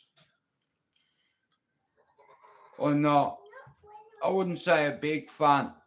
It's like, but me father read books when I was a kid. You know, he used to tell me, you see them, they can be your salvation. They can be like a ladder on Everest. And I used to be like, what? You know, some analogies like he used to say me dad, like a lift, or like a ladder on Everest. You know, it's like you need to climb. You know, life is going to be long for you, mate. It's going to be long done. Long. You know, and you've got, like I said, the one thing we have is time. And some of us have been here for a lot of time, and we're only all here for a limited amount of time, man. I said to myself, when I grow this channel, I'm going to make loads of videos, because one day my kids will get it. Like, I could be here for another 20, 30 years, please God, right? But I have COPD. I'm certified psychotic. I've got complex PTSD, and I've got survivor's guilt. And when I was young, I used to blame drugs on me fuck ups. I used to blame me mates for me being here. But I wasn't ready to be accountable or to check myself and say to myself, it is what it is. You made your bed, now fucking lie in it, soldier. You know what? When I walked away, I said, my mate is going to be books. If I have to read, regardless what I need to do to get my education back. I got thrown out of school at 13. The Johns College, I tried to blow up the science room because the teacher threw a bit of chalk at me. Do you understand? Fucking throwing chalk at me, mate. I'll fucking strangle you, prick. You know, get out of my science lab. I will do, but the next time I come in, I'm going to blow it up with you, innit? Is that a threat? No, it's a fucking promise. So I got expelled instantly, yeah. Shout out to brother Philip, you four-eyed cunt. Yeah, you do better with fuck off. So then I went to the tech. I was in it for about 6 weeks and I got expelled for fighting. You know, me granny was devastated, you know what I mean? So was me ma, like, but I was an Amadon, a fucking class clown, and I didn't realise how important your education is. You know, having a bleeding field day next door. I don't know what they're fucking doing. But like I said, you know, it's like, so I was in a classroom full of head cases, right? And we all wanted to be the class clown, like the village fucking idiot, you know, and you used to do things to kind of compete with your friends, you know, and you end up doing stupid shit, like, you know, like for instance, cars. Now, where I used to live, like, so, check this out, so, one night we're all playing fucking heads and volleys in Whitey's cul-de-sac, right? How are you, Lise? I just seen your thing there. So, we go from playing heads and volleys in the cul-de-sac. We hear the handbraker, yeah? We all run around the corner, and there was a lad who's dead. He's not here anymore. JD is all I'll say, right? He was coming up the road, pulling handbrakers, and next of all, we heard sirens. I messaged you about. Oh, brilliant. Well done, midget. Hey, and I hope the tooth fairy comes for you. I'm proud of you. Well done. Start of the day. Yeah, start every day. You know, even if they don't give it to you, you're going to be a star one day too. But, so yeah, it's like I grew up in an environment where you used to go against your mates and do stupid things to impress each other, and we were all loyal to the core, you know, because, like I said, the media have wrote a lot of lies about my friends and family over the fucking years, and this is my chance, in a way, to say, you know what, fuck you. There's some, sorry for my language, sorry, there is some people out there that have been hounded by the media, tormented, called names. Do you understand? Like called gangster, called cartel affiliate, cartel member allegedly. You know, your mother reading that you allegedly did this to this person and this person's not here anymore allegedly because what you did allegedly. You know, and for years the media have talked nothing but bad about Ballyfermot, and I'm from Ballyfermot. Okay, my mother was raised in it, and you're not going to tell me my family are bad fucking people. You know, yeah, that's no problem. 7:30 tonight. So, like I said, the media have told a lot of lies about some of my friends, which have actually led to them being executed. Like, if you print a story saying that this person is a big cocaine deal, or known that this person is allegedly in the fucking ra, lies spread quicker than the truth, do you understand? You're allegedly in an organisation, and the News of the World, or the Sunday World News pangs you out the fucking dry. No names. Paul fucking Williams, you got my friend killed, you bastard.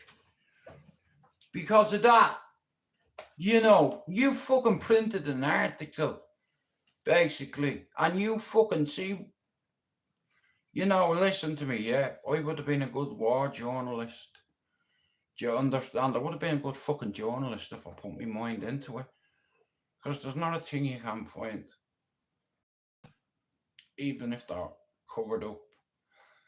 You know, people carry a lot of secrets, you know, walking around with secrets in their head. That could fry somebody if we lived in the States. Sizzle them. But it's not me DNA to tell on anyone but myself. And according to my past, I've never told on anyone. You know why? Because there'd be a record about that, wouldn't there?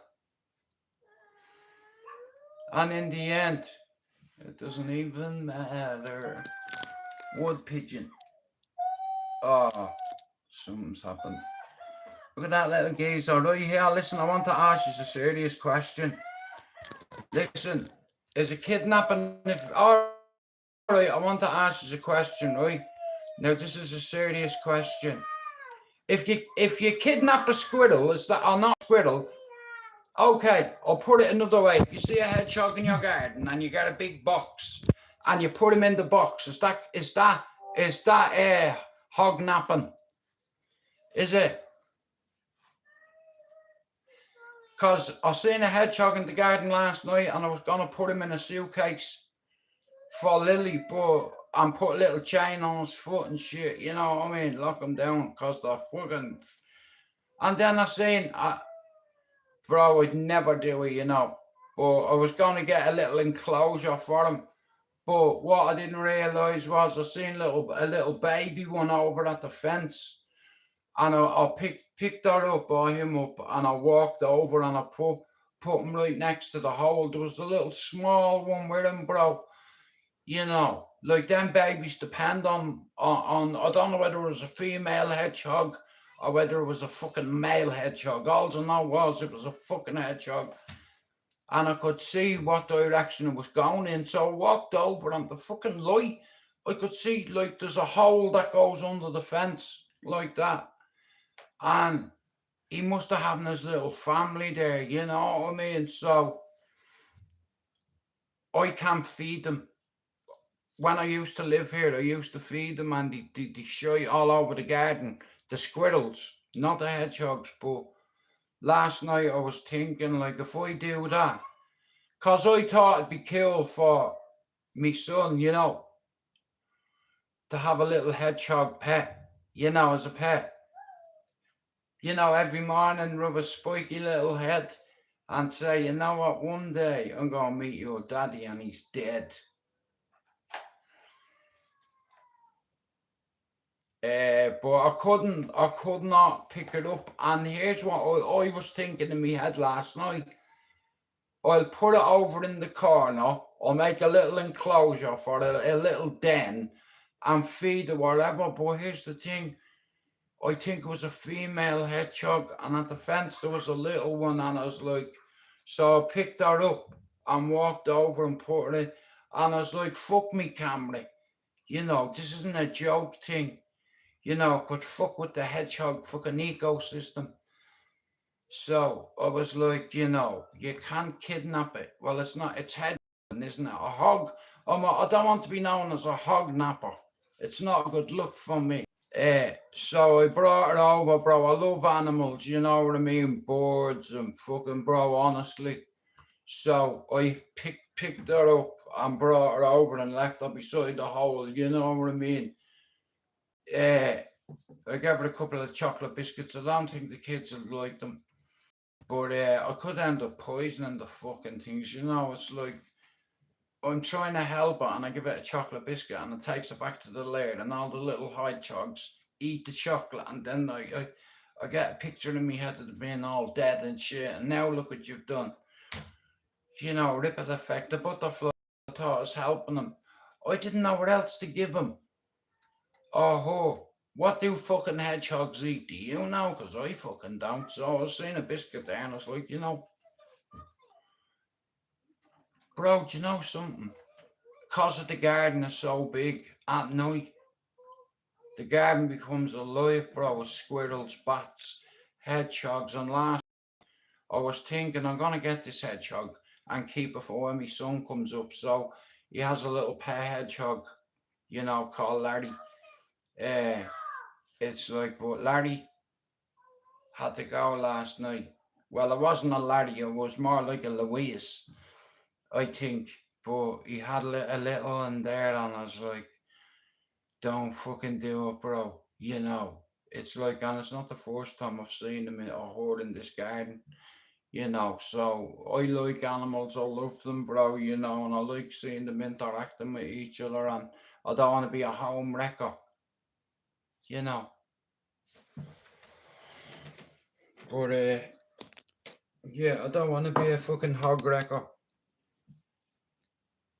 I love the wildlife, bro. Look, I'm very lucky, bro, because look, right, check my G-Watch. So, that's the bottom of the garden, right? Trampoline next door, kids. And that's the railway line. You see over there, what? I'm going to show you something real quick. Right, you see that pole? You see the wall over there? That's a railway line there. Hey, There's the Etihad there. Look, ready? That's how close we are. That's the Etihad. See, boom. Yeah, fuck City and what?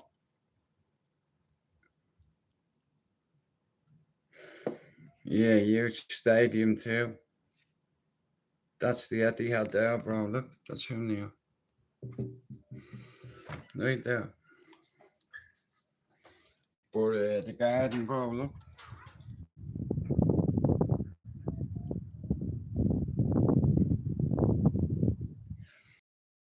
It's like a massive garden. Sometimes I see me parents in the garden, you know. I see me mum and dad walking through that garden, you know. I'm gonna go out and have a smoke. This is the captain of your ship calling. Yeah, I just went up and got a couple of bits. It's like, yeah. But yeah, so I'm looking forward to me start here. Do you know what? Look at Lee. Guys, I want you to do me a favour, yeah? If you've not bought this guy's book, Born in Prison, Lee Marvin Hitchman, available on hardback, audio book, paperback.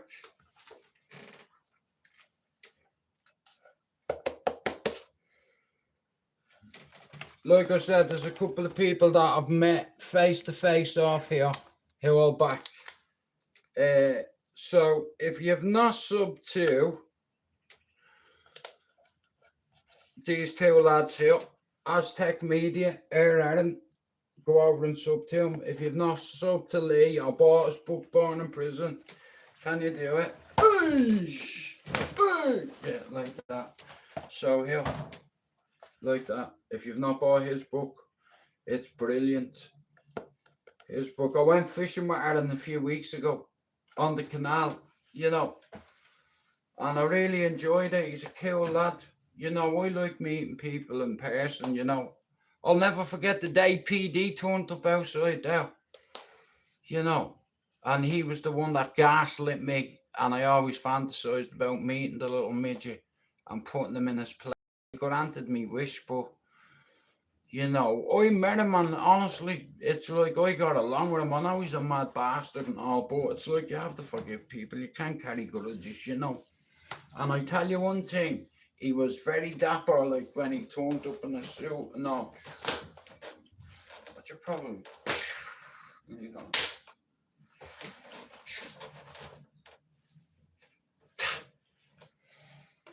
Right, we're going outside.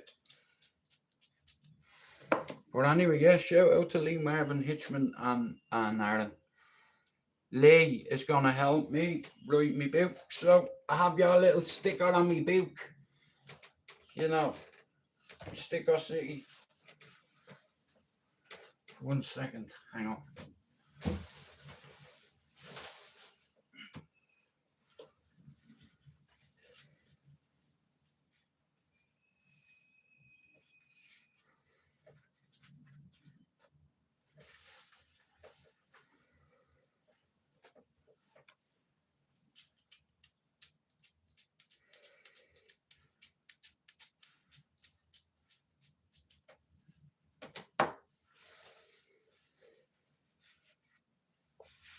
That'll do.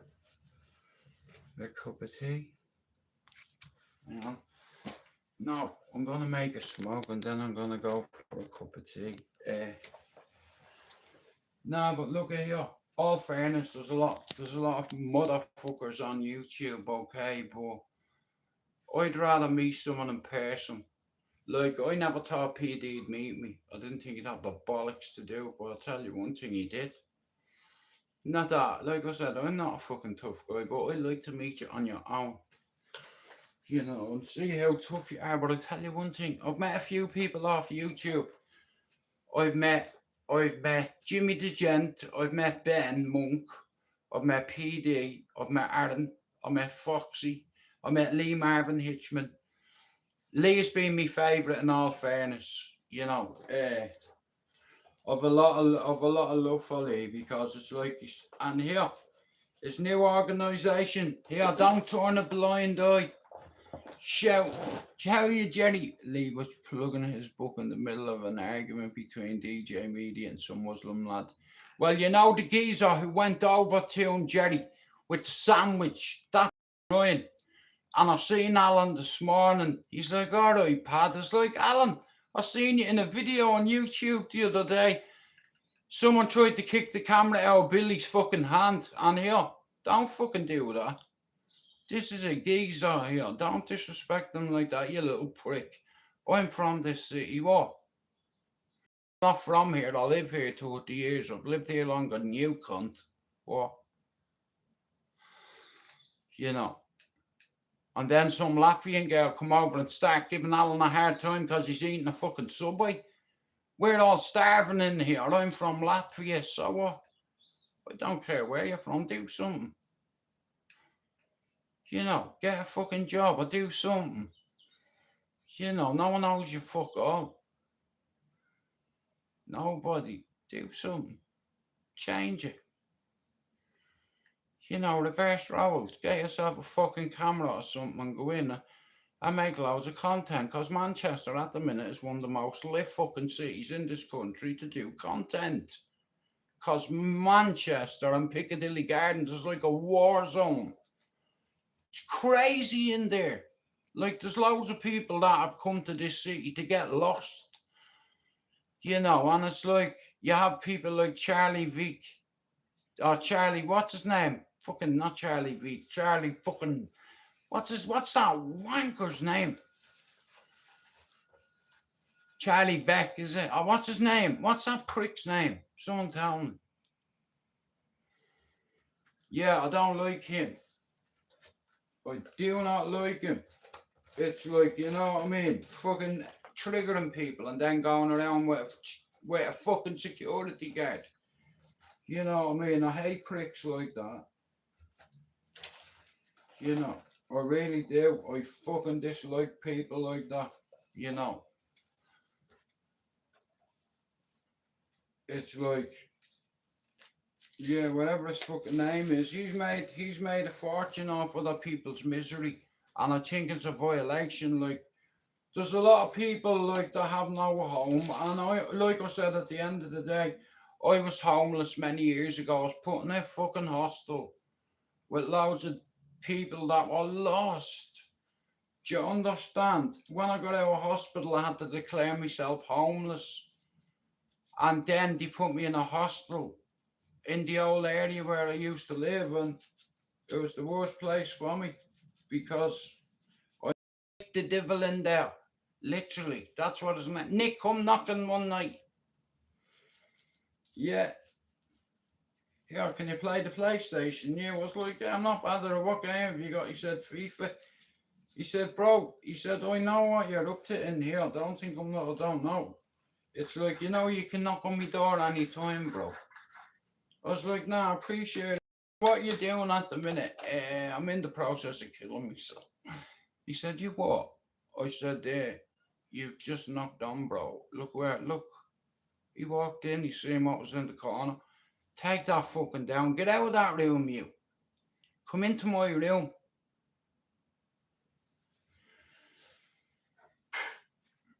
Like, you wouldn't believe me if I told you what I was in the process of doing. Like, I'm ashamed to say it.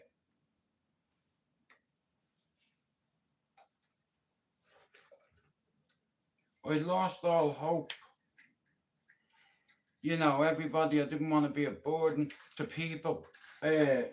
Because what happened was, when I got sectioned, I was classed as a vulnerable adult, and you know, I was in hospital for 3 months because I lost me shit, right? And like I said here, I pissed on the devil and laughed at him in a way. I got a few burns, don't get me wrong. It's like, but it's rare you get a chance to piss on the devil twice. You know, if God wanted me, he would have taken me. You know. I hear the train, it's coming. It's rolling round the bend. And if I don't get my body off this line, I'm gonna bend. I'm stuck on a railway line, paralyzed with fear. But Hammer, guess what, baby? I got up, I fucking swear, my dear.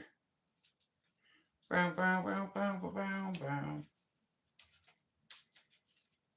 You know, God wants me to fulfill the promise that I made at 21 in Mountjoy prison with fucking green lights on me. I was like, if you get me out of here, I'll try to turn my life around. I promise you I'll never sell Class A drugs again. You know, just give me a chance, help me. If you're real and you're up there and you're listening to me, help me. I know you're real.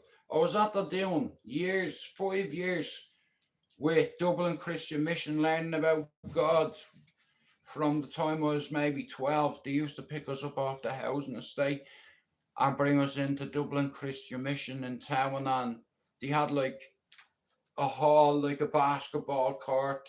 Downstairs, they had a little shop. They had football tables, a pool table, you know, and it got us off the streets. Jerry, Lee was plugging DJ Media and some Muslim members. Funny they kept walking into groups on his book. Well, I have a lot of time for Lee, Jerry, as you know. I have a lot of time for you, bro. You know, you fucking not only, you know, but you give me a bit of fucking support, bro, you know, and it's like without people coming on your channel, like I said, in 2 years, Jerry, I started this on the 5th of February 2023. How are you, Powley? Guys, if you're not a sub, if you're Powley, can you go give him a sub?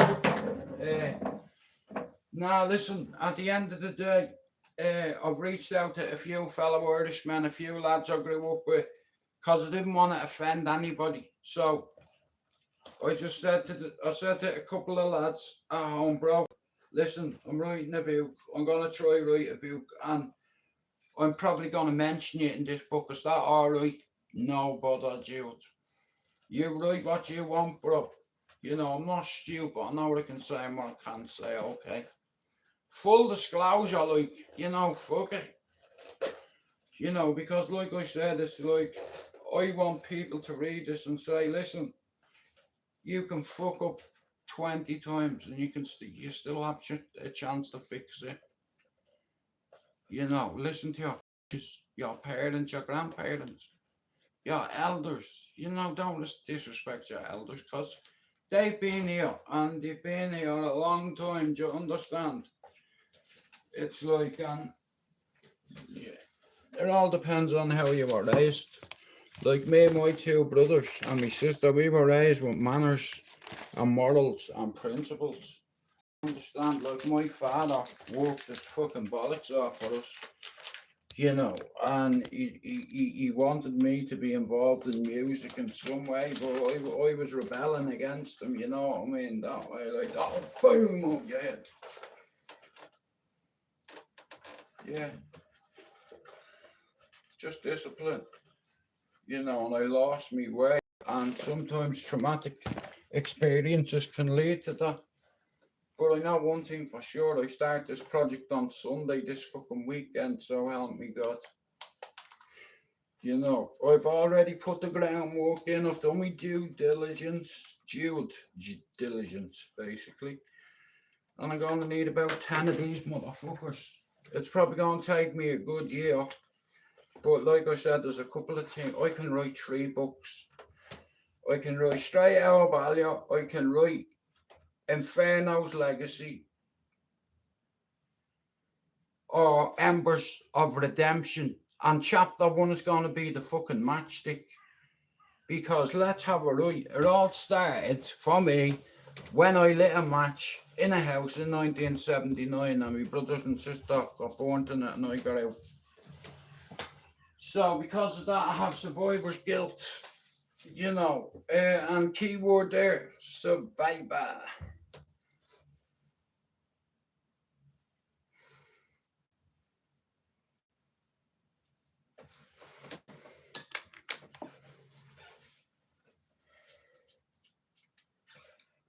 Oh yeah, my favourite, the Mac Daddy. I have an outfit to go with it, you like it?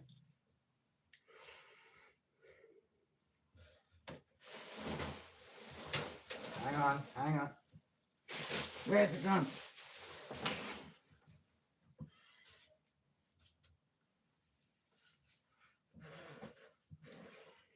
Where's me hat? Where's it gone? I just had it. Right, come on, go out. Right. Right, come on, go out. Oh yeah, I'm gonna need you to come with me. I'm like, fuck. Come on. Alright, come on, let me bring this. I better put these outside next time.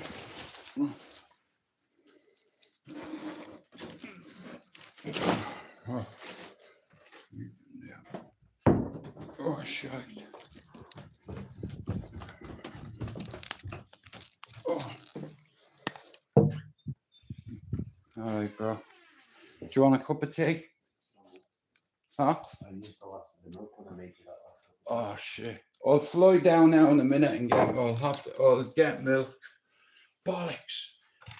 Oh, do you know what? I'll just have a cold drink, but I will go down and get some. I'll have some of that stuff.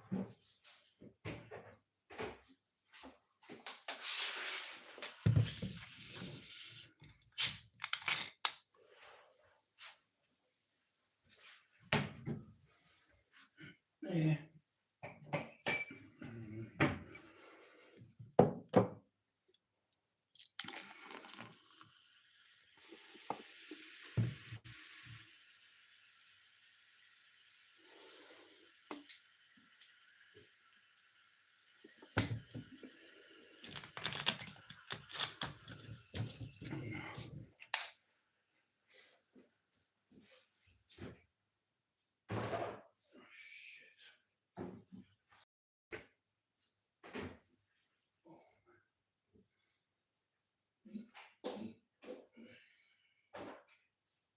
Oh shit! I'm just going outside to have a smoke, bro. Yeah. Rather because I was. What time are you happy to be there? Set. I'll set the kettle up and that for you so later, you know what I mean? When you get back.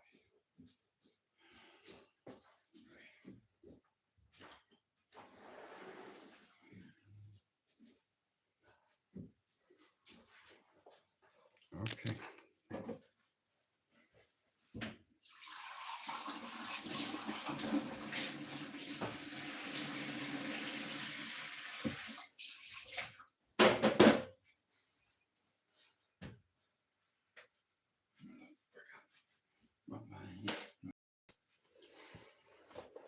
No. Nada.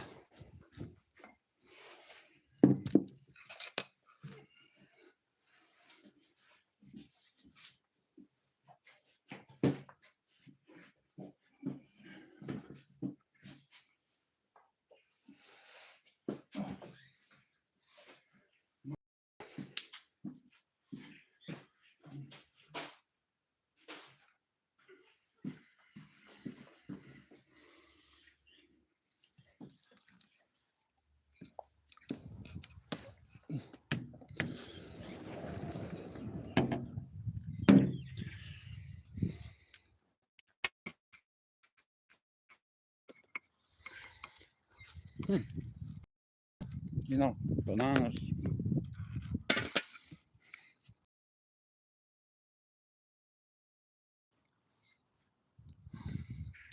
Not anymore, bro. Yeah, of course I am. In a house that I'm not allowed to smoke in. I'm sure my brothers would smell it.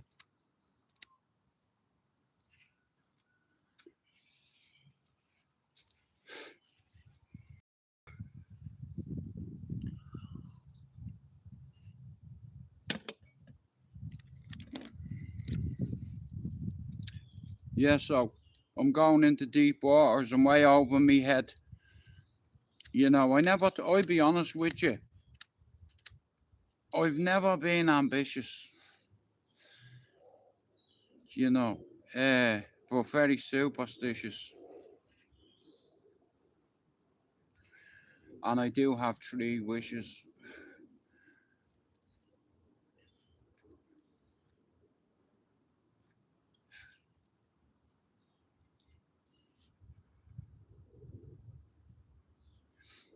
Yeah, so we start work Sunday, maybe Sunday night, if not Monday. I'll do me live as normal, and if you want to come in and say hello, you're more than welcome, man. But yeah, I have to do this.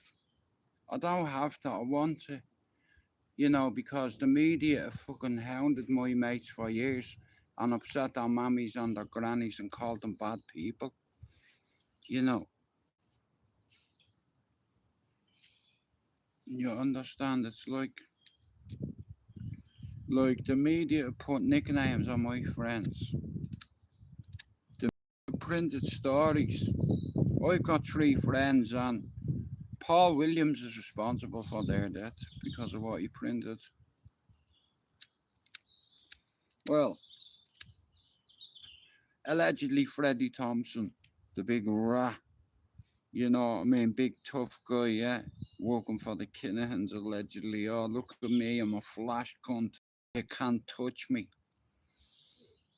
And then he went on to be the biggest rat in the state. You see, the one thing I know is Irish law. And another thing I know is I have a family member who studies law, who practices it. Very good at it, Lorraine. Very good at it.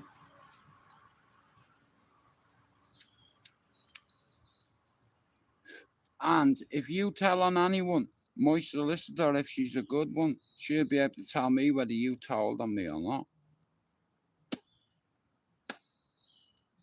Book of evidence.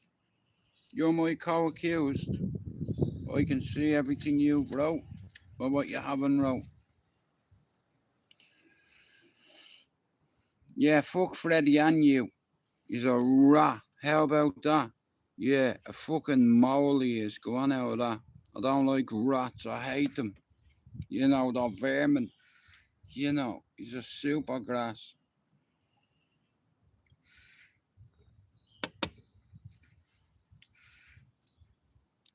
The one thing you can't hide is your past, especially if you have a criminal record. People now, like I said, it's a different world over there. A Neanderthal world where strength in numbers is a big fucking strength, because there are so many people up there and they're all loyal. They're all loyal to the card, you understand? It's like, and a lot of my mates have grown up too. I have friends that have done between 5 to 25 years in jail and spent half their life behind the door and regret it, because there's certain things that you won't get. Like if you've got a son or a daughter and you go to jail, you're gonna miss certain things like their words, their first words, seeing them when they first walk and talk and run in the garden. When you go to jail, so does your family, whether you like it or not. That's the bare fact. You're always gonna get haters. Don't like to see your progress, but fuck, they don't matter.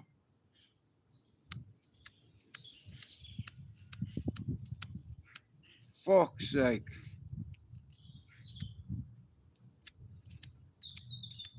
You're always gonna get people that'll say you're this, you're that, label you this or label you that, but hell, there's no getting away from the truth. You see, when you call certain men certain names, you have to be able to back that up. And the best place to do it is in Dublin, because if you rat on me, I'm gonna know, and you won't be welcome back up there. You see, I'm welcome up there, still, but I don't want to go back.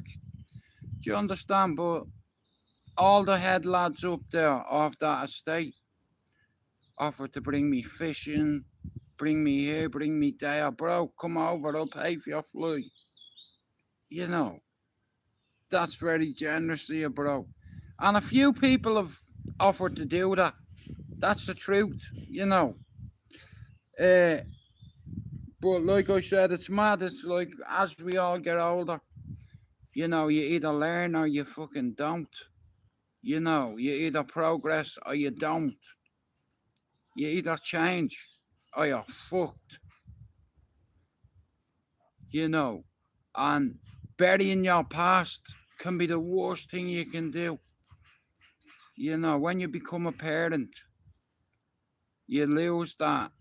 What happens on the housing estate stays there, as far as I'm concerned. And nobody on YouTube would have known fuck all about me, only for PD.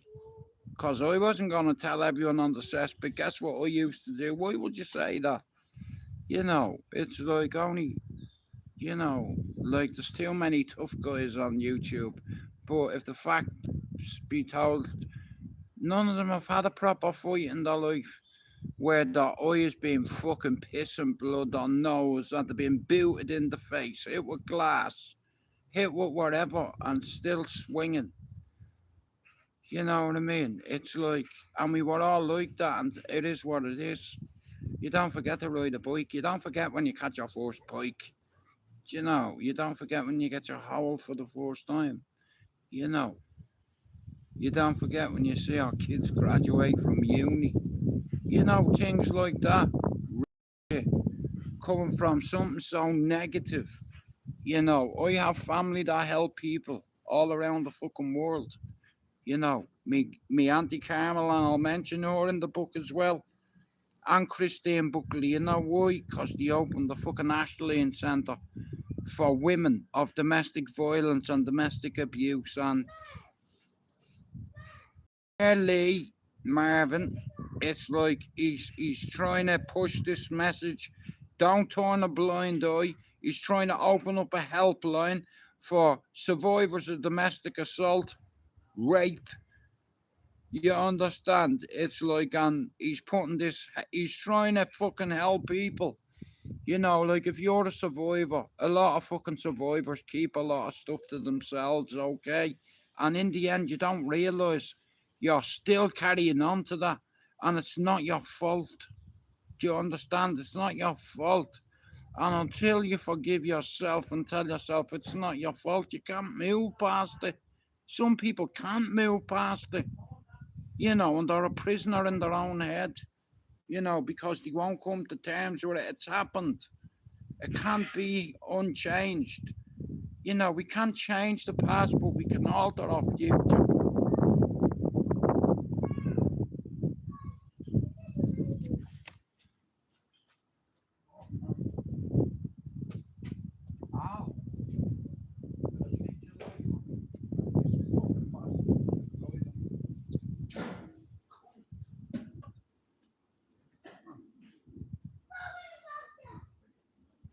No, I won't. I promise you.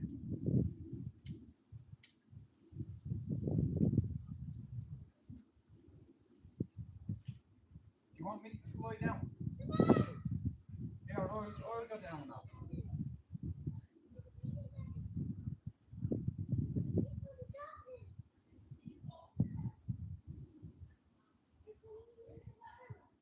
Al, have you got enough money for it? Do you want the money for it? Yeah, wait. Use this up.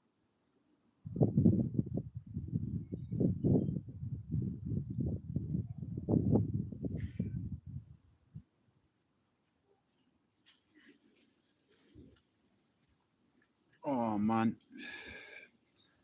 No, listen to me. Like I said, it's like for many years now, I've contemplated certain things. I'll write about that too. I just don't know. It's like it's like I know one thing. I'm out. I'm putting myself out of my comfort zone here. You know, this is something new for me. You know, but Lee told me, he said, bro, if I can write a book, so can you. You know, he said, you've got some fucking story, bro.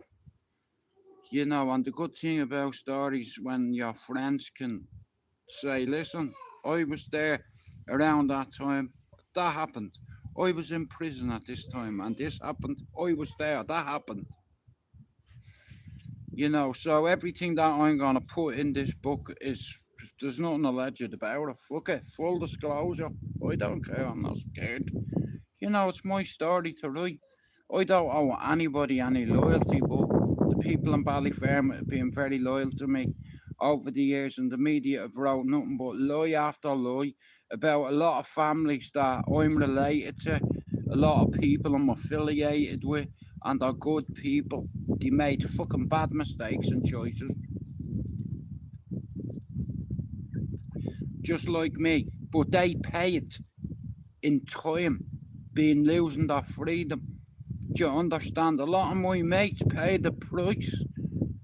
Crime, some people say crime pays, but what about this? You're in jail for 13 years. Your lad is only 2. You're missing him talking, walking, waking up in the middle of the night, you know, and you're not there. Is it worth it? Is it though? When you think of it, like when you have your kids, I can only speak for me, but when I had my kids, I realised, you can't keep living this way. You're a fucking father, and your kids are gonna follow in your footsteps because they're your kids, right? And I didn't want my kids to be anything like me, so I buried them. And that's the truth. That's on me granny's grave. I buried that youth at 21 because I become a dad. And I just wanted to be a better dad than my dad was. That's it. And I made a deal with God, and you don't walk away from deals with God.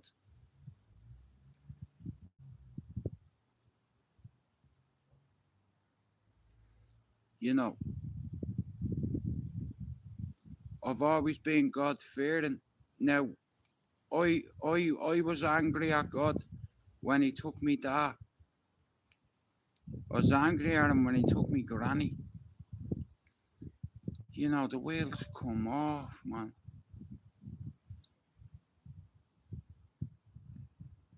And I pissed on the devil. But like I said, it's a challenge for me, and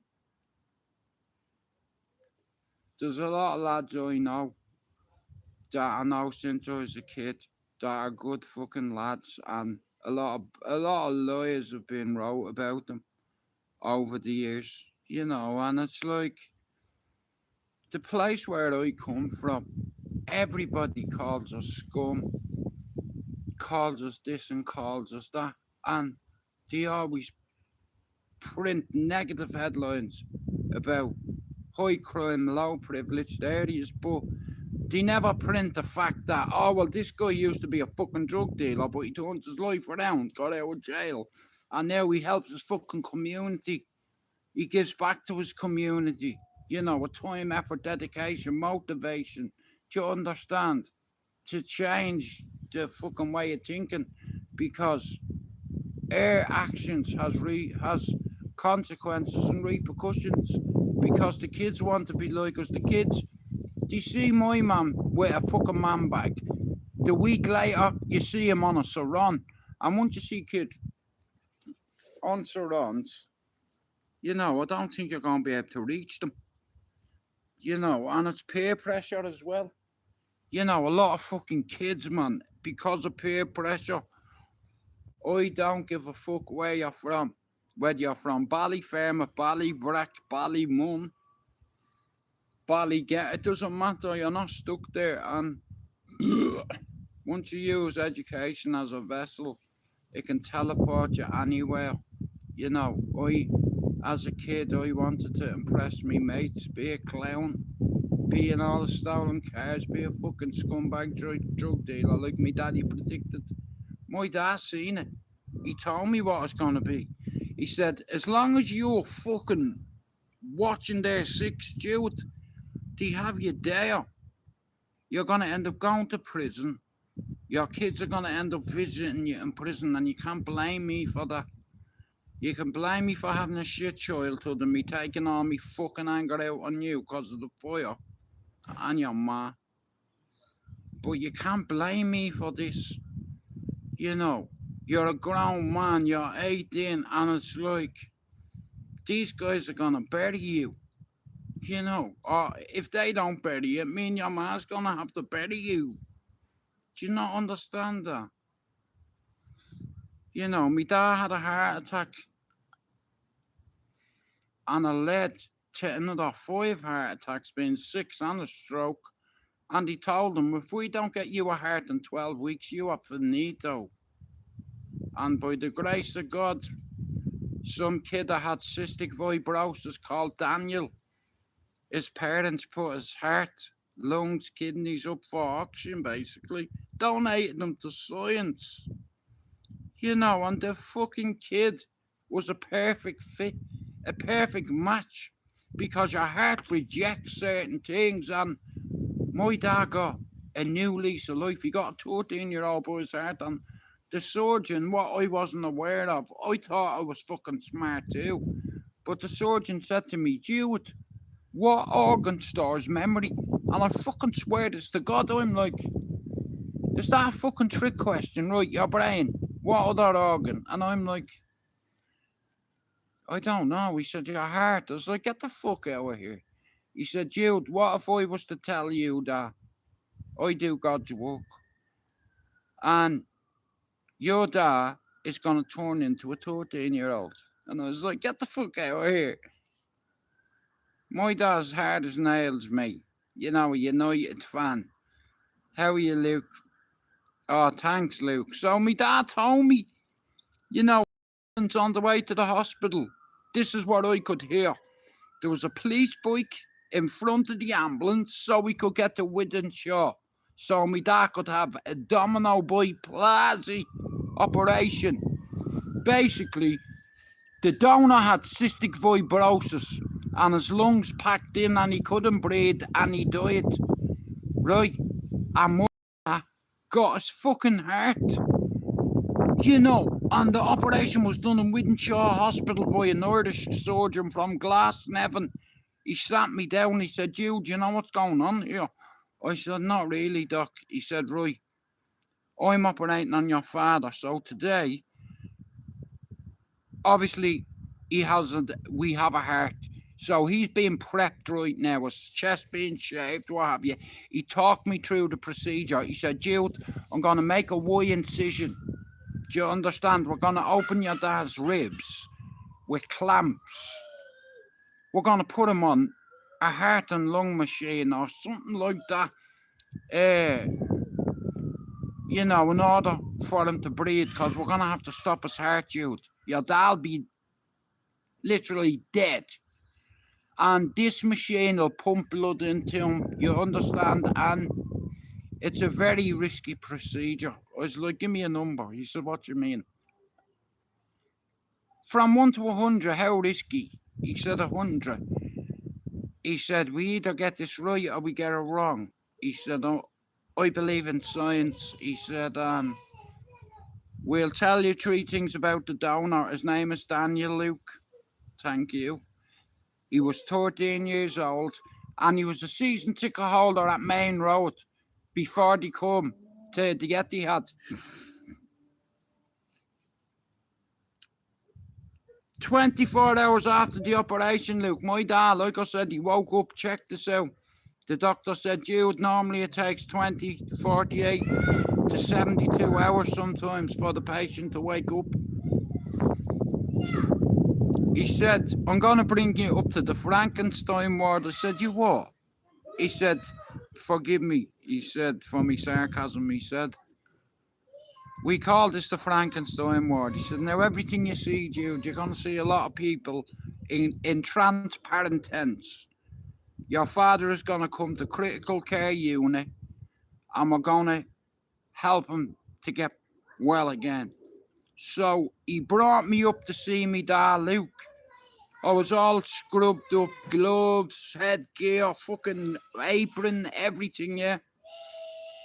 And I was looking at him through a tent with staples in his chest from there all the way down. It's like the doctor come over, he said, "You okay, Jude?" I said, "Yeah." I was like, "Is he gonna be okay?" He said, "Well, it normally takes 72 hours. We give a patient to kind of wake up fully." He said, "In those hours, the heart can reject." He said, "But you're going to be in a room next door to your dad, in Widenshaw Hospital." So they moved them. They moved us onto the bungalows on site in Widenshaw. He said, "Your dad's probably going to be with us for another 8 to 12 weeks. So we have bungalows on hospital grounds. So here, 72 hours after my dad had that operation, I had a proper convo with him, and he said there's something wrong." I was like, "What do you mean?" He's like, "The sausages are talking to me." I was like, "What?" And I was told to watch out for these signs. He said, "Them sausages there, they keep talking to me." I'm like, "What are you on about?" He's like, "Can't you hear what that sausage is saying?" Bro, there was a panic button in the fucking gaff. I hit it. His heart was rejecting, right? You know what I mean, bro? Within a minute and a half, they were at my door. On a stretcher, back into theatre. His heart started rejecting. Crazy. And here's the mad bit, there wasn't sausages anywhere. I was like, "What are you on about? What sausage?" But he got 20 years out of it, and I only ever knew 3 things about the kid. His name was Daniel. He was a Man City fan, and he was 13. And my dad raised us all Reds. Within 12 weeks of my dad getting out of the hospital, he had me buying him a City jersey. My dad turned into that kid, Luke. You can ask the boys in there. Her father turned into that kid. Same name, Daniel. I don't believe in coincidence, bro. Come on, man. But I don't believe in coincidence.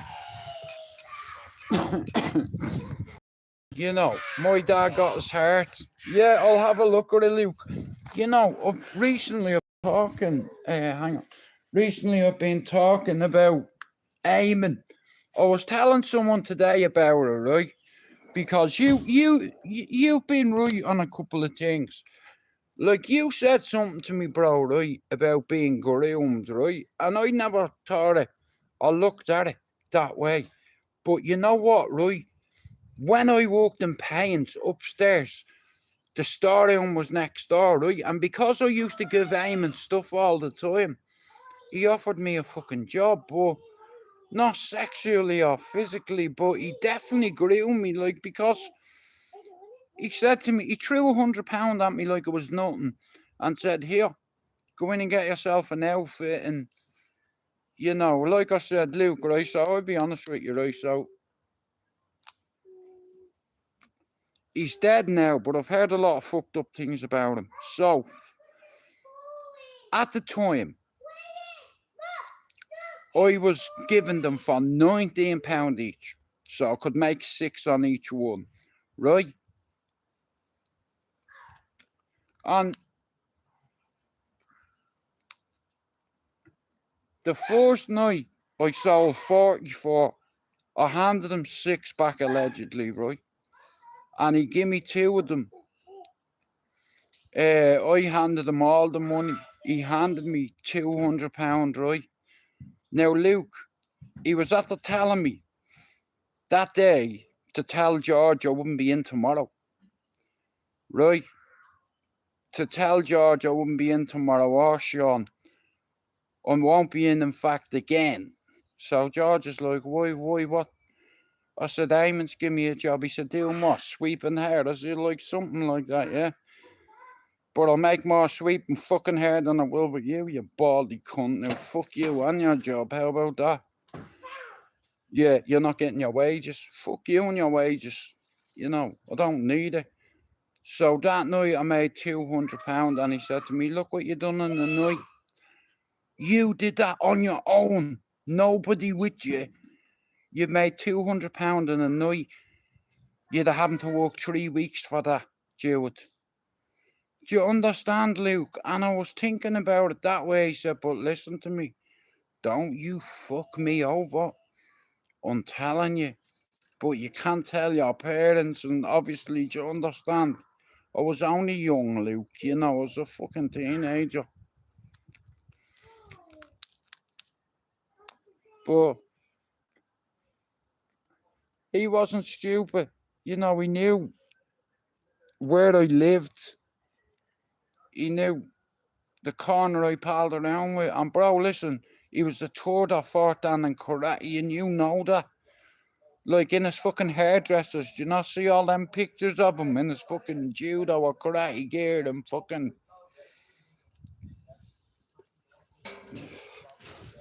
you know, he was very good at it.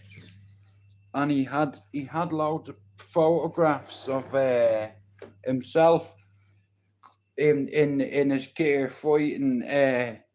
But he was third or fourth dan in karate or something mad like that. You know, do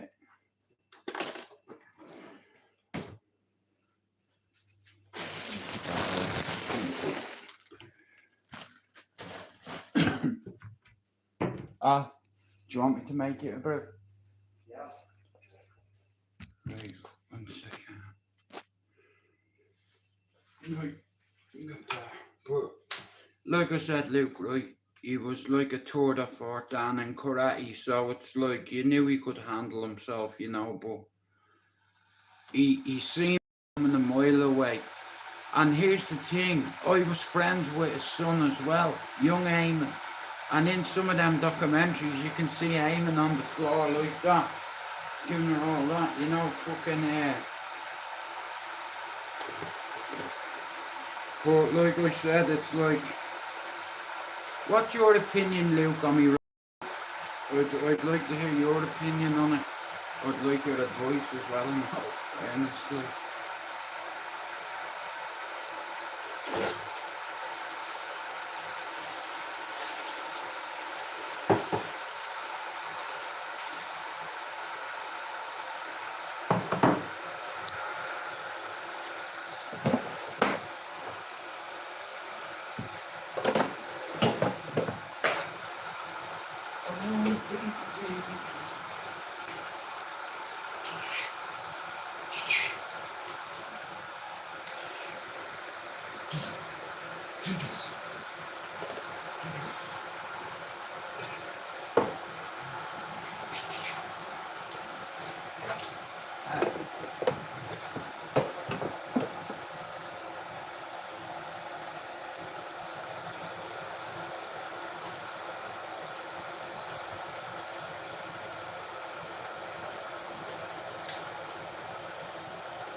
Well, Luke, when I come to England, a couple of people that I knew still went to the asylum, and they went back to a party, and I was told that his house was raided, and they found a few strange devices in his house or in his flat. Now I'll let you, you know, they found certain adult devices in his house. He was into fucking mad kinky shit and all, and when his house was raided, like it got out, you know, what he found there, like he was a strange guy, you know. Like, and each to their own, like, you know what I mean? But I'd say that was very embarrassing for his son, you know. And his lad was a good lad. I used to go to the apartment with him, Luke, you know. And it's crazy. And then his dad ended up opening the asylum, and I couldn't believe it. It's like I'd have working there for free, if the truth be told. Yeah, a lot more stuff. Yeah, devices like that. You know, like weird devices, bro.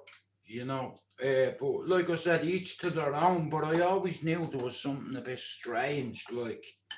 But you have to understand something. I was working in pains. You even said you remember seeing me when I was a kid. When you were a kid, walking behind that counter, and you know, I used to love getting me pay packet and coming home and something like that. I'm not too sure. There's been a couple of versions, but like I said, Luke, I used to see me, Mark, and Alex. We've always did something. Even Alex, when he was a kid, he used to work for that geezer who sold the pine and bleach. Griffiths, I think, around there, where that. Oh, there's another. Where Margaret Herbert used to live. Keaton, I think. What was his name? Not Billy Keaton, or something Keaton. No, my mum had a friend, but she had two kids. I forget her kid's name. Margaret Herbert, but I know she's from Ballyer, but she had two sons, or she had a son and a daughter. Wait, I'll leave this shit here. I know you're doing that thing in there.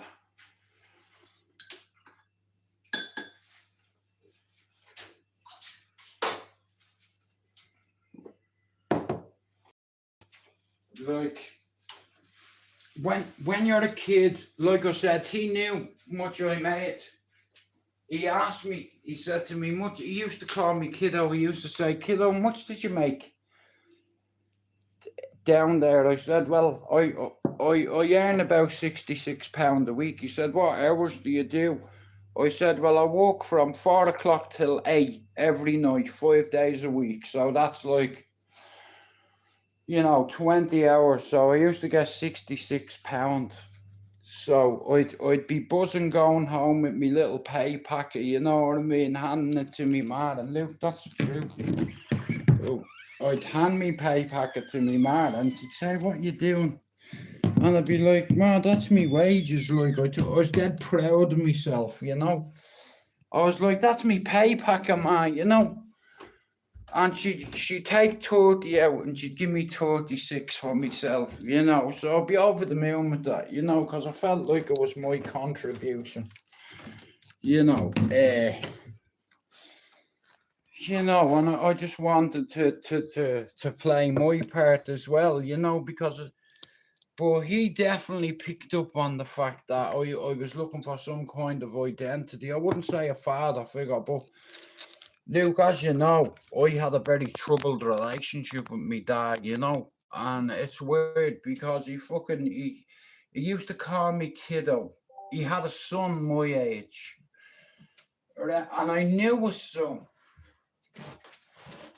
young Eamon. You know, in that documentary, you can see Eamon, young Eamon, and he's in front of me. I'm on the floor giving her all this, you know, and he's right next to me dancing, you know, and it's mad. I don't know whether you remember Laro Malone.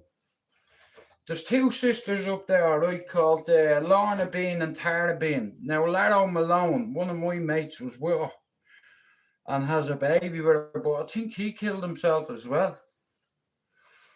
You know, hey, Luke, say no more, yeah. Damn, nobody.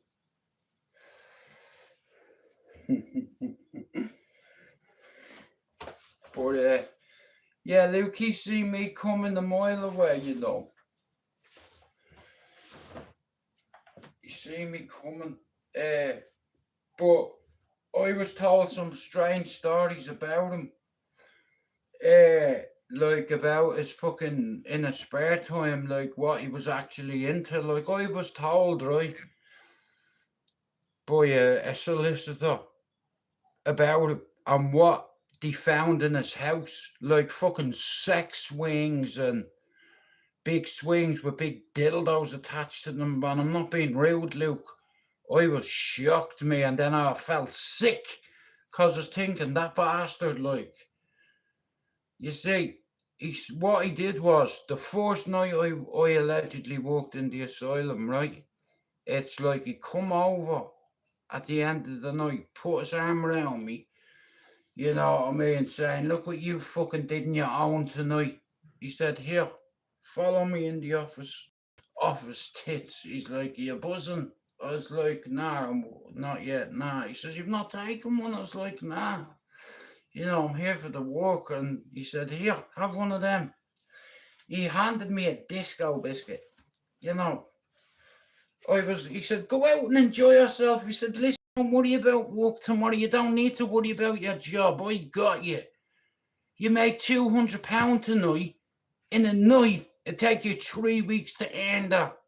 You did it in fucking 6 hours. Are you coming back to work tomorrow? Fuck yeah. The next day he told me to come down. Luke, do you know what he did? He gave me 100 and told me to go and get an outfit. I swear that, Luke, come here, look. I'm on my knees, on my granny's grave. Luke, I was just thinking, hang on a minute, this is deadly. You know, not only is he giving me a fucking job, he's paying for me to go into fucking the Ilac and get myself a fucking champion's tracksuit. I stuck out like a post box. I had champion boots and a champion tracksuit and a beanie, bro. It's like in that video, like I said, that was one night. It's like, but on one, like I said, man. So I was thinking, you know, like he said to me, right. So we went in the office. Now I'm not talking our school, right? I'll be honest with you, right? I went in the office. Parsley and Thyme were in there. Heavy was in there. Keith, that army. A few of the lads from the alcove were in there. A fella called I think his name was Barney, and Blakey. And a couple of others. Cavo was in there. A.O. Sweeney was in there. Harry Houghty. Well, there was loads of them in there, all off that tits, right? So I went in, you know, he's like, you know what, you're the youngest out of us all here, he said, and you know what, he started telling me how proud he was of me and all this shit, you know what I mean, and all the older lads were coming over to me, you know what I mean, bro, come on out on this dance floor, look at, you know, you're the youngest here and you're paying our wages. Well, not like, bro, that's how it started, and it's like, I felt like I fitted in, and all the lads that I used to look up to, like, they were celebrities to me.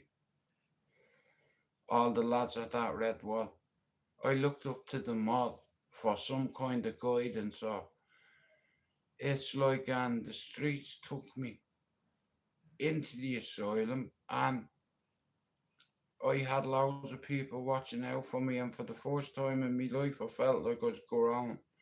I was like, this is how it all starts, Jude.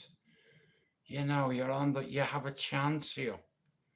You know, and I had some perks as well. So I could invite 3 of me mates on the guest list, Luke, right? So, like I said, he called me in the office, went in the office, and bro, I felt like a big boy. Does that make sense? Because I was around loads of adults. You know, I was the fucking youngest one. You know, and it's like, I felt like I fitted in, you know, with the older lads, and all these lads I looked up to, bro, I'd work in there for free just to be around some of this company. Do you understand? I'd doing it for free, bro. So he says to me, he's like, much did you make tonight? I was like, £210.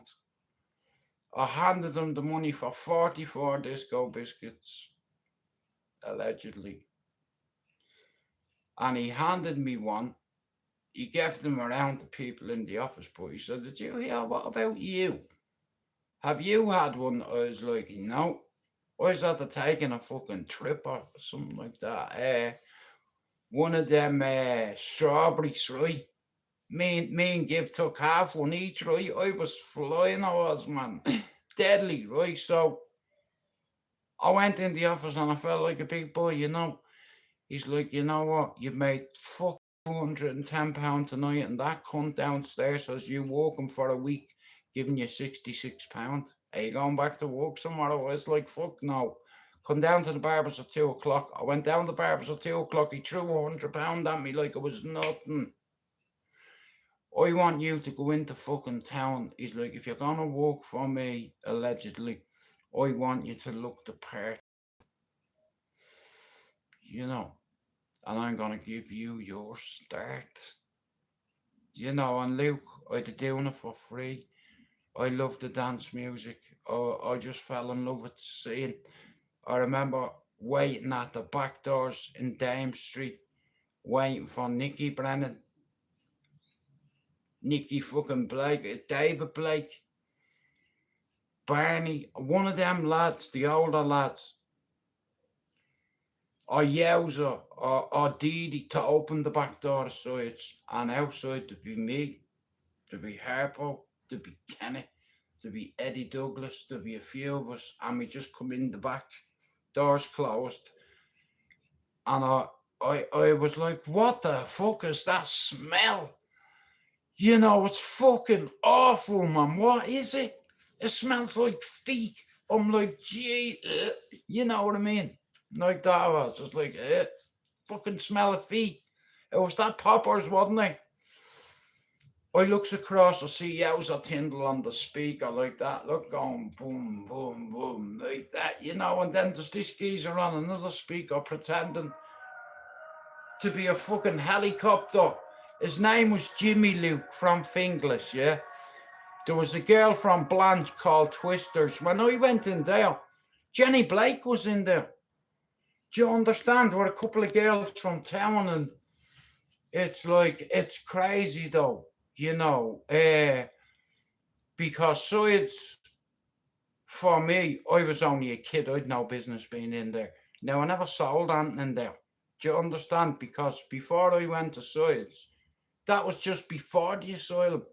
Do you understand? But Luke, being offered the job that they're doing for free, because, as you know, dance music, bro, everybody loved each other, and the crime rate went down, the murder rate went down, and it's like people fucking loved each other. Like, you had people from Sheriff Street, you had people from Ballyfermot that hated each other, that come together in unity under a banner being dance music, and it's like you could go back to a party in town without worrying about being robbed or set up. Yeah, well, I was in Lars' class, you know. I love Larbo, you know what I mean?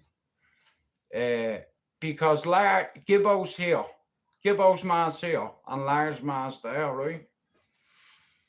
Uh, I was talking to Gibbo about it, like, you know what I mean? But he doesn't even realise that he's going to be one of the main characters in it, you know, and this is factual, Luke.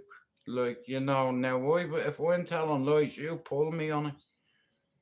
I wasn't a tough guy, I wasn't hard man or anything like that. I was a kid, not a man, you know, but as a kid in a man's world, and I was explaining it to someone today and trying to tell them, you imagine you grow up in a street corner and you look down the road where all the big boys are, boys with reputations, right? Allegedly, yeah. And you just want them to fucking recognise you. I know that might sound stupid and all, but I had to prove myself out of everybody up on that corner, because Red Wall Gang, our corner. The only way I was going to be connected or near any of them connected guys was to do this. Within 4 weeks, they were coming to me. They knew my name, Luke. And I was, do you understand? Like, up there, bro, we did as we were told. All the elder lads at that wall, if they told us to jump, we'd say, how fucking high. Otherwise, you get a smack right in the fucking eye. Do you understand? And I'm not, bro, that ain't no lie. And it's one thing I'll never deny. Yeah. And on a few times, they even made me cry. And I know why, because I fucked up. That's why. And I was the first one to be tortured in Cherry Orchard, and that's a fact. And bro, they fucking frightened the bollocks out of me, right? Allegedly, yeah. Imagine this, Luke, right? You're in Dunsink and Finglas. You're walking down the road, about to cross into Cabra, And just as you're about to go down the hill and cross over the Cabra, I just heard, and the person I was with, she always used to go, no fucking way. I just looked at her, I just heard, and I just heard her say, no fucking way. Next of all, smack of a block in the back of the head, fucked into a van, hood put over me head like that. Luke, I couldn't see a thing. As soon as I got in the van, smack. Do you understand? I was getting hit from each side, even though I couldn't see a thing. And Luke, I knew who was in the van. Have a guess who we caught today? Ah, you thought we wouldn't find you. And you know whose voice it was. Without me saying that, you don't forget this cunt's voice. Do you hear what I'm saying? And I was like, please tell me this is a dream. Next of all, bang. No, it's definitely not a dream. I felt that. Gibbo owed 1100 and I owed 14. You know, he put me in it, he did. You know, I used some of our money to clear somebody else. You know who I'm talking about. So basically, Luke, Gibbo fucked up. He owed B £1,400. He come around to the house, he said, Jude, I'm fucking dead. I was like, what you mean? He said, bro, I fucked up last night. I was like, what do you mean you fucked up? He said, I lost 50 yolks. I was like, fuck off. Bro, don't come to me and tell me you lost 50 things, bro. Do you understand? You better not. Bro, don't fuck with me, yeah? He's like, Jude, I mean, ma's life. I went up. I sold about 10. There's the money. But I've lost 50. I was like, what? I was like, bro, do you understand what you've just done? You've just killed me. You know, he's like, bro, honestly, Jude, I lost him. I was like, what am I meant to do? Hey, what am I supposed to do? Are you going to go down and tell him? Fuck that. No way. I'm walking down me gaff. Who's coming up the road and I've... Get in this van, you two. Now, I heard a little story last night. You lost my shit. You lost my fucking shit last night. I'm like, he's gonna kill the both of us. We're not getting out of this van. He said, now, just as well, you have a good friend like Jewett. I'm thinking this fella is gonna fucking kill me, yeah? He's like, now, if you haven't got my money by 12 o'clock tonight, there's gonna be a massacre. And I'm like, so I have money parked offside for somebody, right? On me own. So basically what happened was, we're a team. I got 100 of A, B, C, or D, or E, or F. And he got the same of somebody and lost 50 of them. I know he lost them, bro. Trust me. He wasn't like that, yeah. You know, if he's gonna fuck me, he'd tell me. I was like, bro, man, it's like 50, right? At £19 a pop. Bro, we need to come up with £1,000 or some shit. I don't know how much it was, right? I'm thinking, right, we have till 12 o'clock. Now, I still have mine and the money for them. So I've got 50 left. So tonight, Matthew, I'm gonna save your ass and save mine at the same time. So I helped them get rid of them. It's like, and I had to put £1,400 of my own money to it. You know, well, it wasn't my money, Luke. It was someone else's, right? That mad bastard's, right? But I knew after midnight, if I got a fresh 50 off him again, I'd sell them, right? So what I did was, instead of selling the people's, I sold someone else's, right? I had a pocket full of money, bro. Do you understand? It's like if I had them 300 that night, I would have selling them. I got him out of the hole. I'd made £1,600 right now. At the time, we'd established ourselves as fucking idiots and fuck ups, right? Rest in peace to Paul Douglas. So we done something reckless, and I come off now. I'll be honest with you. Through my eyes, I'll give you initials. I'm walking to the toilet. I have his money there. I'm off me tits, right? Because I'm thinking, bro, we fucking got out of a hole here. Do you understand? You owed £1,400 this morning. We've not only cleared them, but we've about 30 yolks left and we've a few quid, right? So I went over to B, right? BM, right? And I said, bro, there's £1,400 he owes you. He's like, put his arm around me. He's like, I knew you wouldn't let me down. He's like, but we have one problem. I was like, what's that? It's 12:10 and my chick has just gone looking for you to cut you. Just as well I have. Hold you. Where's your mate? I was like, he's over there. It's like he said, come on. Bro, I walked over. JC had him. A chick had him like that with a cutthroat, right? Where's my man's money? He's like, he's gone over to pay him. He's like, don't fuck with me, I'll cut you. You know, she cut him and all, right? I'm like, oh, man, it's like, you know, you're wrecking me buzz here. You know, so we cleared it.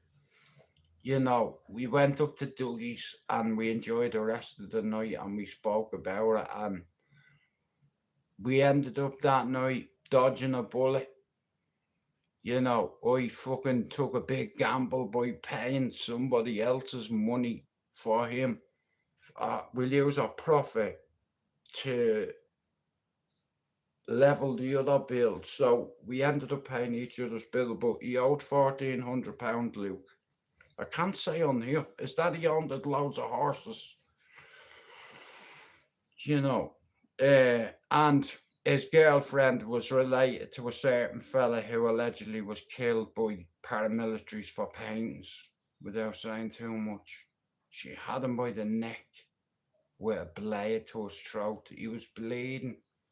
He had to come over and fucking grab her, get off him. She was off on no. You know, bro, I was terrified of her. Right? Terrified of her. Johnny Rowley. Terrified of her. I said, here, what you doing? It's sorted. You shut your fucking mouth, Jude, or I'll cut you. I'm not saying it. No problem, I'm going over here to dance, you know, but we ended up making £300. Well, we didn't. We ended up making about £1,700, but £1,400 if I had to go to him. Right? So he gave us more, allegedly, right? And what he gave us, the profit we made off it, we fixed mine. Because there was £1,400 gone out of mine. I was £1,400 short of fucking £4,000. And £1,400 of it went to him. Because he was me boy and I didn't want him fucking his ma or anybody coming to his ma's door. And look what happened. 3 assassins come to his door on 3 different occasions. Whether it's your ma's, your baby ma's. You know, like, it's like, but he was me mate, Luke, do you understand? And at the time, we'd established ourselves. And it's like, bro, listen, when you're walking in the asylum and every week for nearly a year and a bit, people are coming over to you every weekend to get the same ones off you, right? And it's like, this particular night, we were fucking lucky because they'd ran out. Do you understand? Nobody had them. It's like I'd a few. It's like, but the ones we had, I was trying to kill two birds with one stone, and knowing that we'd be making more money that night. It's like, and lucky enough, bro, I'm fucking telling you now, we dodged a bullet that night. Both of us did, because he was short of his bill. 14, I don't know, bro, something stupid. He owed him like 400 quid, plus he lost 50 yolks. Listen, and I tell you, I was fucking terrified more of his girlfriend. This fella was alright when he was off his nut. He had me in a headlock like that. You know, like that, look. I knew he wouldn't let me down. You know, like that, fucking knucklehead. And I'd be honest with you, I was afraid of this fella, but this fella was always nice to me. And I'd met scarier people than him, but they weren't as tough as him. But I knew not to cross him. He gave me an opportunity, and I broke a rule, and they ended up finding out. All right, I'll put it to you another way. I own Domino's Pizza, and I start serving KFC fucking pizza, or whatever fucking pizza, instead of yours, right? And then when all that pizza is gone, you go back to selling Domino's. And we fucking dodged the bullet that night, you know, but Luke, when I left, I couldn't protect him anymore. And he fucked 3 people over, and bro, they come and shot. I warned him. And you know what, I'll write about it. I have his permission as well. If God come down to me and said, Jude, I want you to pick 3 teams for your ASU, go. I have them already. Neil Douglas, Ian Gibbons,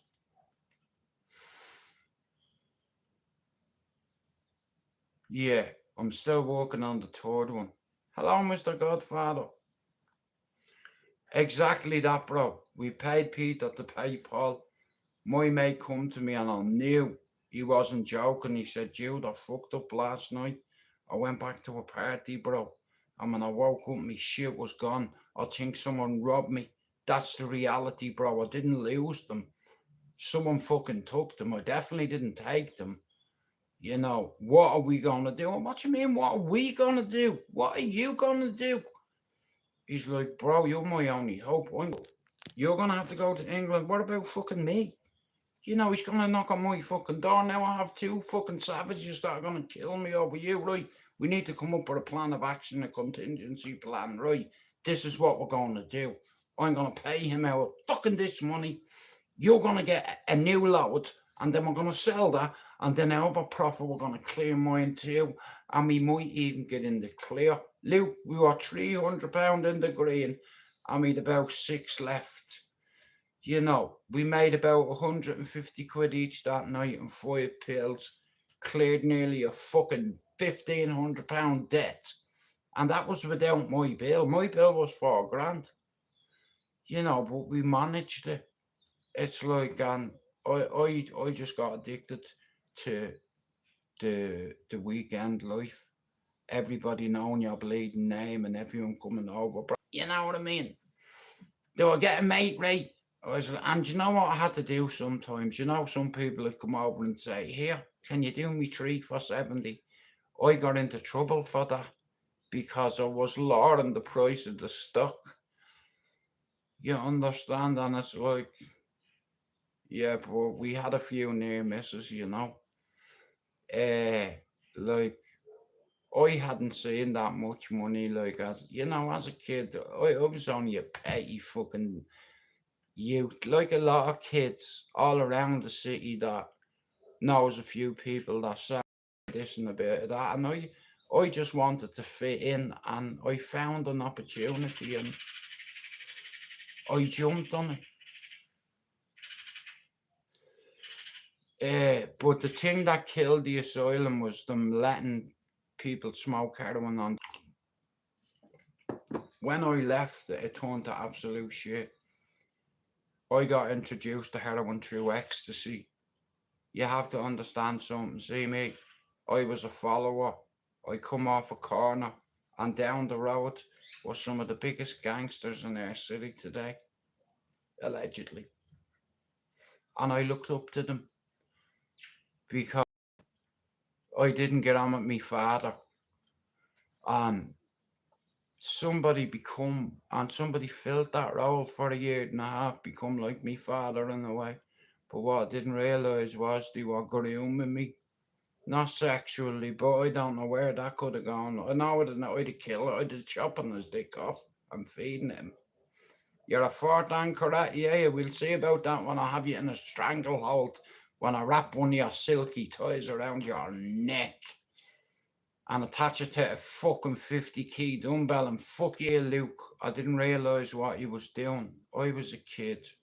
I was searching for my identity. I was a kid around men, you know, that had no business being around some of these guys. But because of the job title, over the weeks, I become accustomed with the clientele and them with me too. And it wouldn't be unusual or common to walk into a toilet cubicle, the door open and two people bouncing up on each other. You know, like I got introduced to an adult world real quick because I remember the first proper party I was invited to. And I'll be honest with you, I went back to a party with the hairdresser, we should say, right? Luke, I'd never seen so much. There was naked ladies there. I was like, oh my God, man, you know what I mean? Oh shit. You know, yeah, bro, will you put some fucking clothes on that? You know, but it's like, you know, that drug, it just, you know, ecstasy, Jesus Christ. It's like me and Gibbo. This is pathetic now. If I'm trying to get Gibbo on ages, right? So this is going to sound really fucking, what's the word? Shallow. So me and me mate, we used to have a competition every week to see who could pull the most chicks. And we used to go back to parties and do swapperoo and twister and all that shit, you know what I mean? I remember waking up once and the chick that I was with, I'm going to have a piss. I was with that chick a minute ago. I go to the toilet on my way back. He's banging her. I gets into bed and the chick that he's at the being with gets in the fucking bed with me. I'm like, yeah, what is this? Swapperoo? Yeah, what's this funky shit here? You could have an STD. Fuck it, he's me mate. Bollocks to it, go on then. You know, and that was like that for 18 months. I become accustomed to all them, you know, and it's like you got invited back to parties and Skerry's Hout Rush. You know, there was these two sisters, right, that used to decide. So daddy was a plastic surgeon and they lived in Skerry's on the fucking beach, mate. Luke, they invited me to a party once, yeah. I went outside to have a piss bro and I realised I was on a beach. Do you understand? It's like, but I think we both got past 318 months. That's fucking sinful. No wonder I don't know how my dick's not fell off, like, but it's like I respect women, you know. It's like the fact, like that fucking drug, you know, it done mad things to people, you know. But I seen things, you know. I wanted to know the life and I got introduced to it, you know. But like I said, it's mad, like, you know.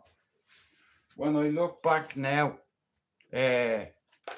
like we had good times and all, but they were very reckless times, you know, because it's like when you work in a nightclub and you're the only one that sells in it, allegedly, or there's only two of you selling in this place, and there's a rule nobody else is allowed selling this nightclub except you and you, allegedly, right?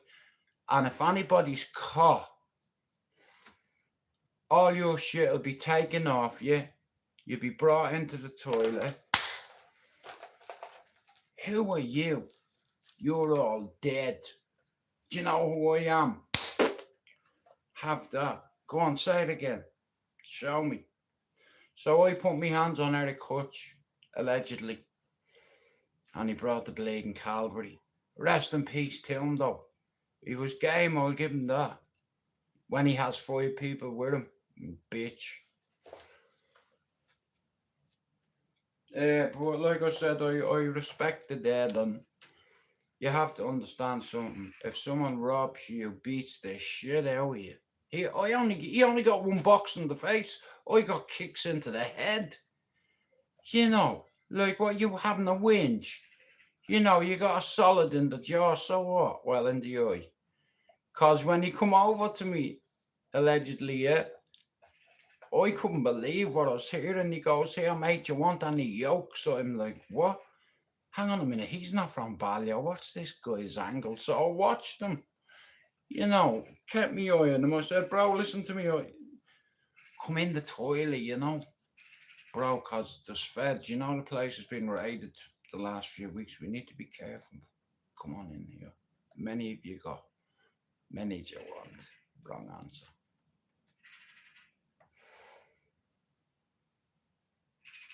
Through me eyes, I see somebody getting grabbed by the neck, smacked into the face, head flushed down the toilet, and loads of people's piss was in that toilet. The whole toilets are horrendous, and this guy got drowned in piss and shit. His head got lifted out of the toilet, his money taken off him, everything taken off him, jewelry and all. He said to me, "Do you know who I am? To all of us, you're all dead." We're fucking dead now, aren't we? But what I didn't realise was he was somebody, man. And I could have been killed that night.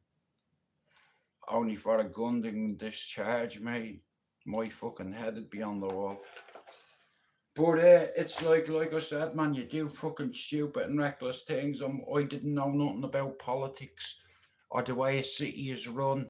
Like, if you see, I didn't know. I was just, look, I liked the adrenaline at the time, okay? And it's like, I wanted to be, I enjoyed going out with me mates and being able to bring your mates out and treat them, and, you know, don't worry about money. I know your mom doesn't get much money, you know, I got you. They didn't have to pay because I could have a few people on the guest list, you know. It's like I would have done the job for free. You know, but I've seen a lot of bad shit happen over a year and a half. I start noticing the big boys upstairs smoking heroin on the tin foil, and I was curious. I was like, "What's that?" And I could see them all like this, look. So basically, at about 3 o'clock every Friday night and on every Saturday night, you'd see them all, and they'd be like that, right? Now, some of these lads I'd kill for, I used to look up to. Do you understand? I seen my heroes smoking this stuff, so I want to check this out. You know, like doing it, it must be good or it must be cool. You know, so I want to try it, and that's how I got onto heroin because of the lads I looked up to. I seen them smoking it, so I thought, well, I want to be like them. So I'm going. If you put your hand on the fire, doesn't mean you got put here. My mate puts his hand on and put me foot in. And what I tried to do was, they were all nodding off, and I was watching them, so I was waiting for an opportunity just to grab a bit. And a lad caught me who's dead now and grabbed me and went like that, cracked me in the face. He said, "See you. You can see fucking every one of yous. If any of yous give him that shit, I'll fucking kill his myself. Get the fuck downstairs now."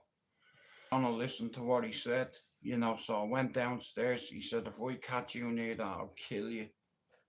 You know, about an hour later, I went back upstairs, yeah. They're all like that, including him. Boom, wiped out. I grabbed the bit.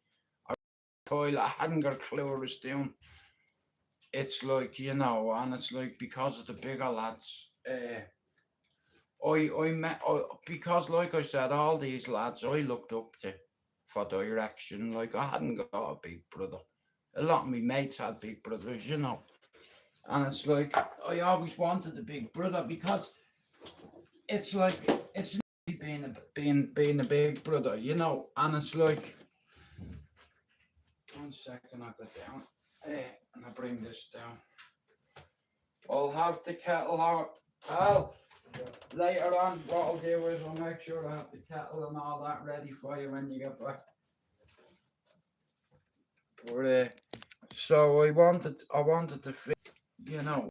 So what I did was I seen a couple of the lads nod off, and I ran over like a squirrel, and I grabbed a piece of paper, yeah, like that, and I ran in the toilet, and I realised, I was like, how am I gonna do this? Oh, I need one of them fucking or whatever they're called. And I had to go back out. I had to hide it in the toilet and go back out, watch them all like that, and grab one of them funnel things. I didn't know what it was at the time. And I went in the toilet and I done that with the lighter, and it all went black. It's like all the smoke went up, and my head was like that. It's like, and I heard this person screaming, "Where's Judith?" I'm not saying a word. It's like I'm in the girls' toilet, right? I tried to go in the girls' toilet because I didn't think he'd follow me in. Yeah, so I'm in the girls' toilet. I can hear him in the boys' toilet saying, "Where's Judith?" Mount me, you know what I mean? Next up all the cubicle, boom. He kicks the door, man. The door hit me in the fucking head. Oh, bang me head off the fucking urinal or the back of the toilet. Grabbed me out. Oh, he slapped the face on me. He's like, "What are you doing? You're 15." Or whatever you're, I don't know. You know, no, it's a bit older than that. I think it could have been about 16 a bit. But the fact that it's like he went mental, you know, he said to me, he said, "Jude, I'm fucking telling you, I'll kill you, mate. Like me little brother, and I can't let you do that. But it's okay to let me do this, but yous are doing it." And when you're a kid, it's like you think you're right when you're not, you know. But like I said, it's like at the time I was searching for some kind of identity, like, and I found that. Yeah. Oh, thanks, bro. Go on, bro. He caught me, dragged me out of the toilet by the hair, fucked me down the stairs. "See you bastard, I'm gonna kill you. Get down here." And that's how I got into it. And then he knew then. It's like, because what happened was, check this out. So myself and Gib, we went back to a party, yeah. And it's like, there was these two girls smoking, all right, and there was nobody there to tell me not to do it. You know, and that's the first night I got introduced. Like, when he dragged me out of the toilet, he beat the shit out of me. He said, "Look at the fucking state." Yeah, I was like, "What, you on a meant me eyes?" He said, "Look in the mirror." I looked in the mirror and I looked like Al Jolson. Me fucking whole face was black. What I didn't realise was when I burnt it and the fucking thing burnt up, it went all over me face and shit. You know, hey, it's like saying, "Have you eaten a biscuit out of that fucking thing?" Doing? You've been smoking the fucking shit. Oh, he bashed me. It's where they come from. I was like, "Bro, and do you know what? Here's the thing, right? It's like, because I seen all the other lads smoking heroin, I thought it was cool to do what they did because I wanted to fit in, right? You know, and I didn't realise the power of heroin is God and the devil rolled into one. You know, it's God, and it's the devil. You know, and it's like, I got a few of my mates addicted to it because what happened was, a year and a half into the asylum, they start smoking it on the third floor. And what started as a small little thing with a group in a circle smoking it escalated into the whole third floor. They called it the skag room. And that's, you know, it's like they had a great business there and they fucked it. Heroin ruined everything for people, you know, and it's like, it's still heroin. Like, I didn't even realise it as a kid, but guys, I'm sorry my shit keeps lagging. 1 second, hang on. We play a song. But like I said, man, I was lucky to walk away. I probably told you more in the last 2 hours about my whole life than I have since I've been on here. We're gonna have a joint and we're gonna have a cup of tea. Ready? Here we go.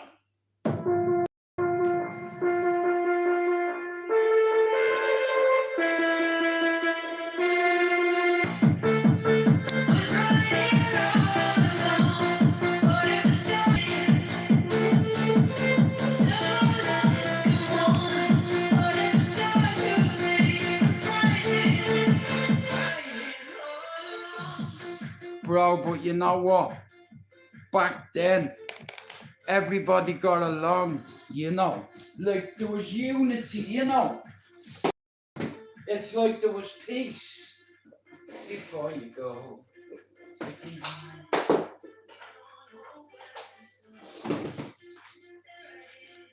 Need tonight, yeah, like that.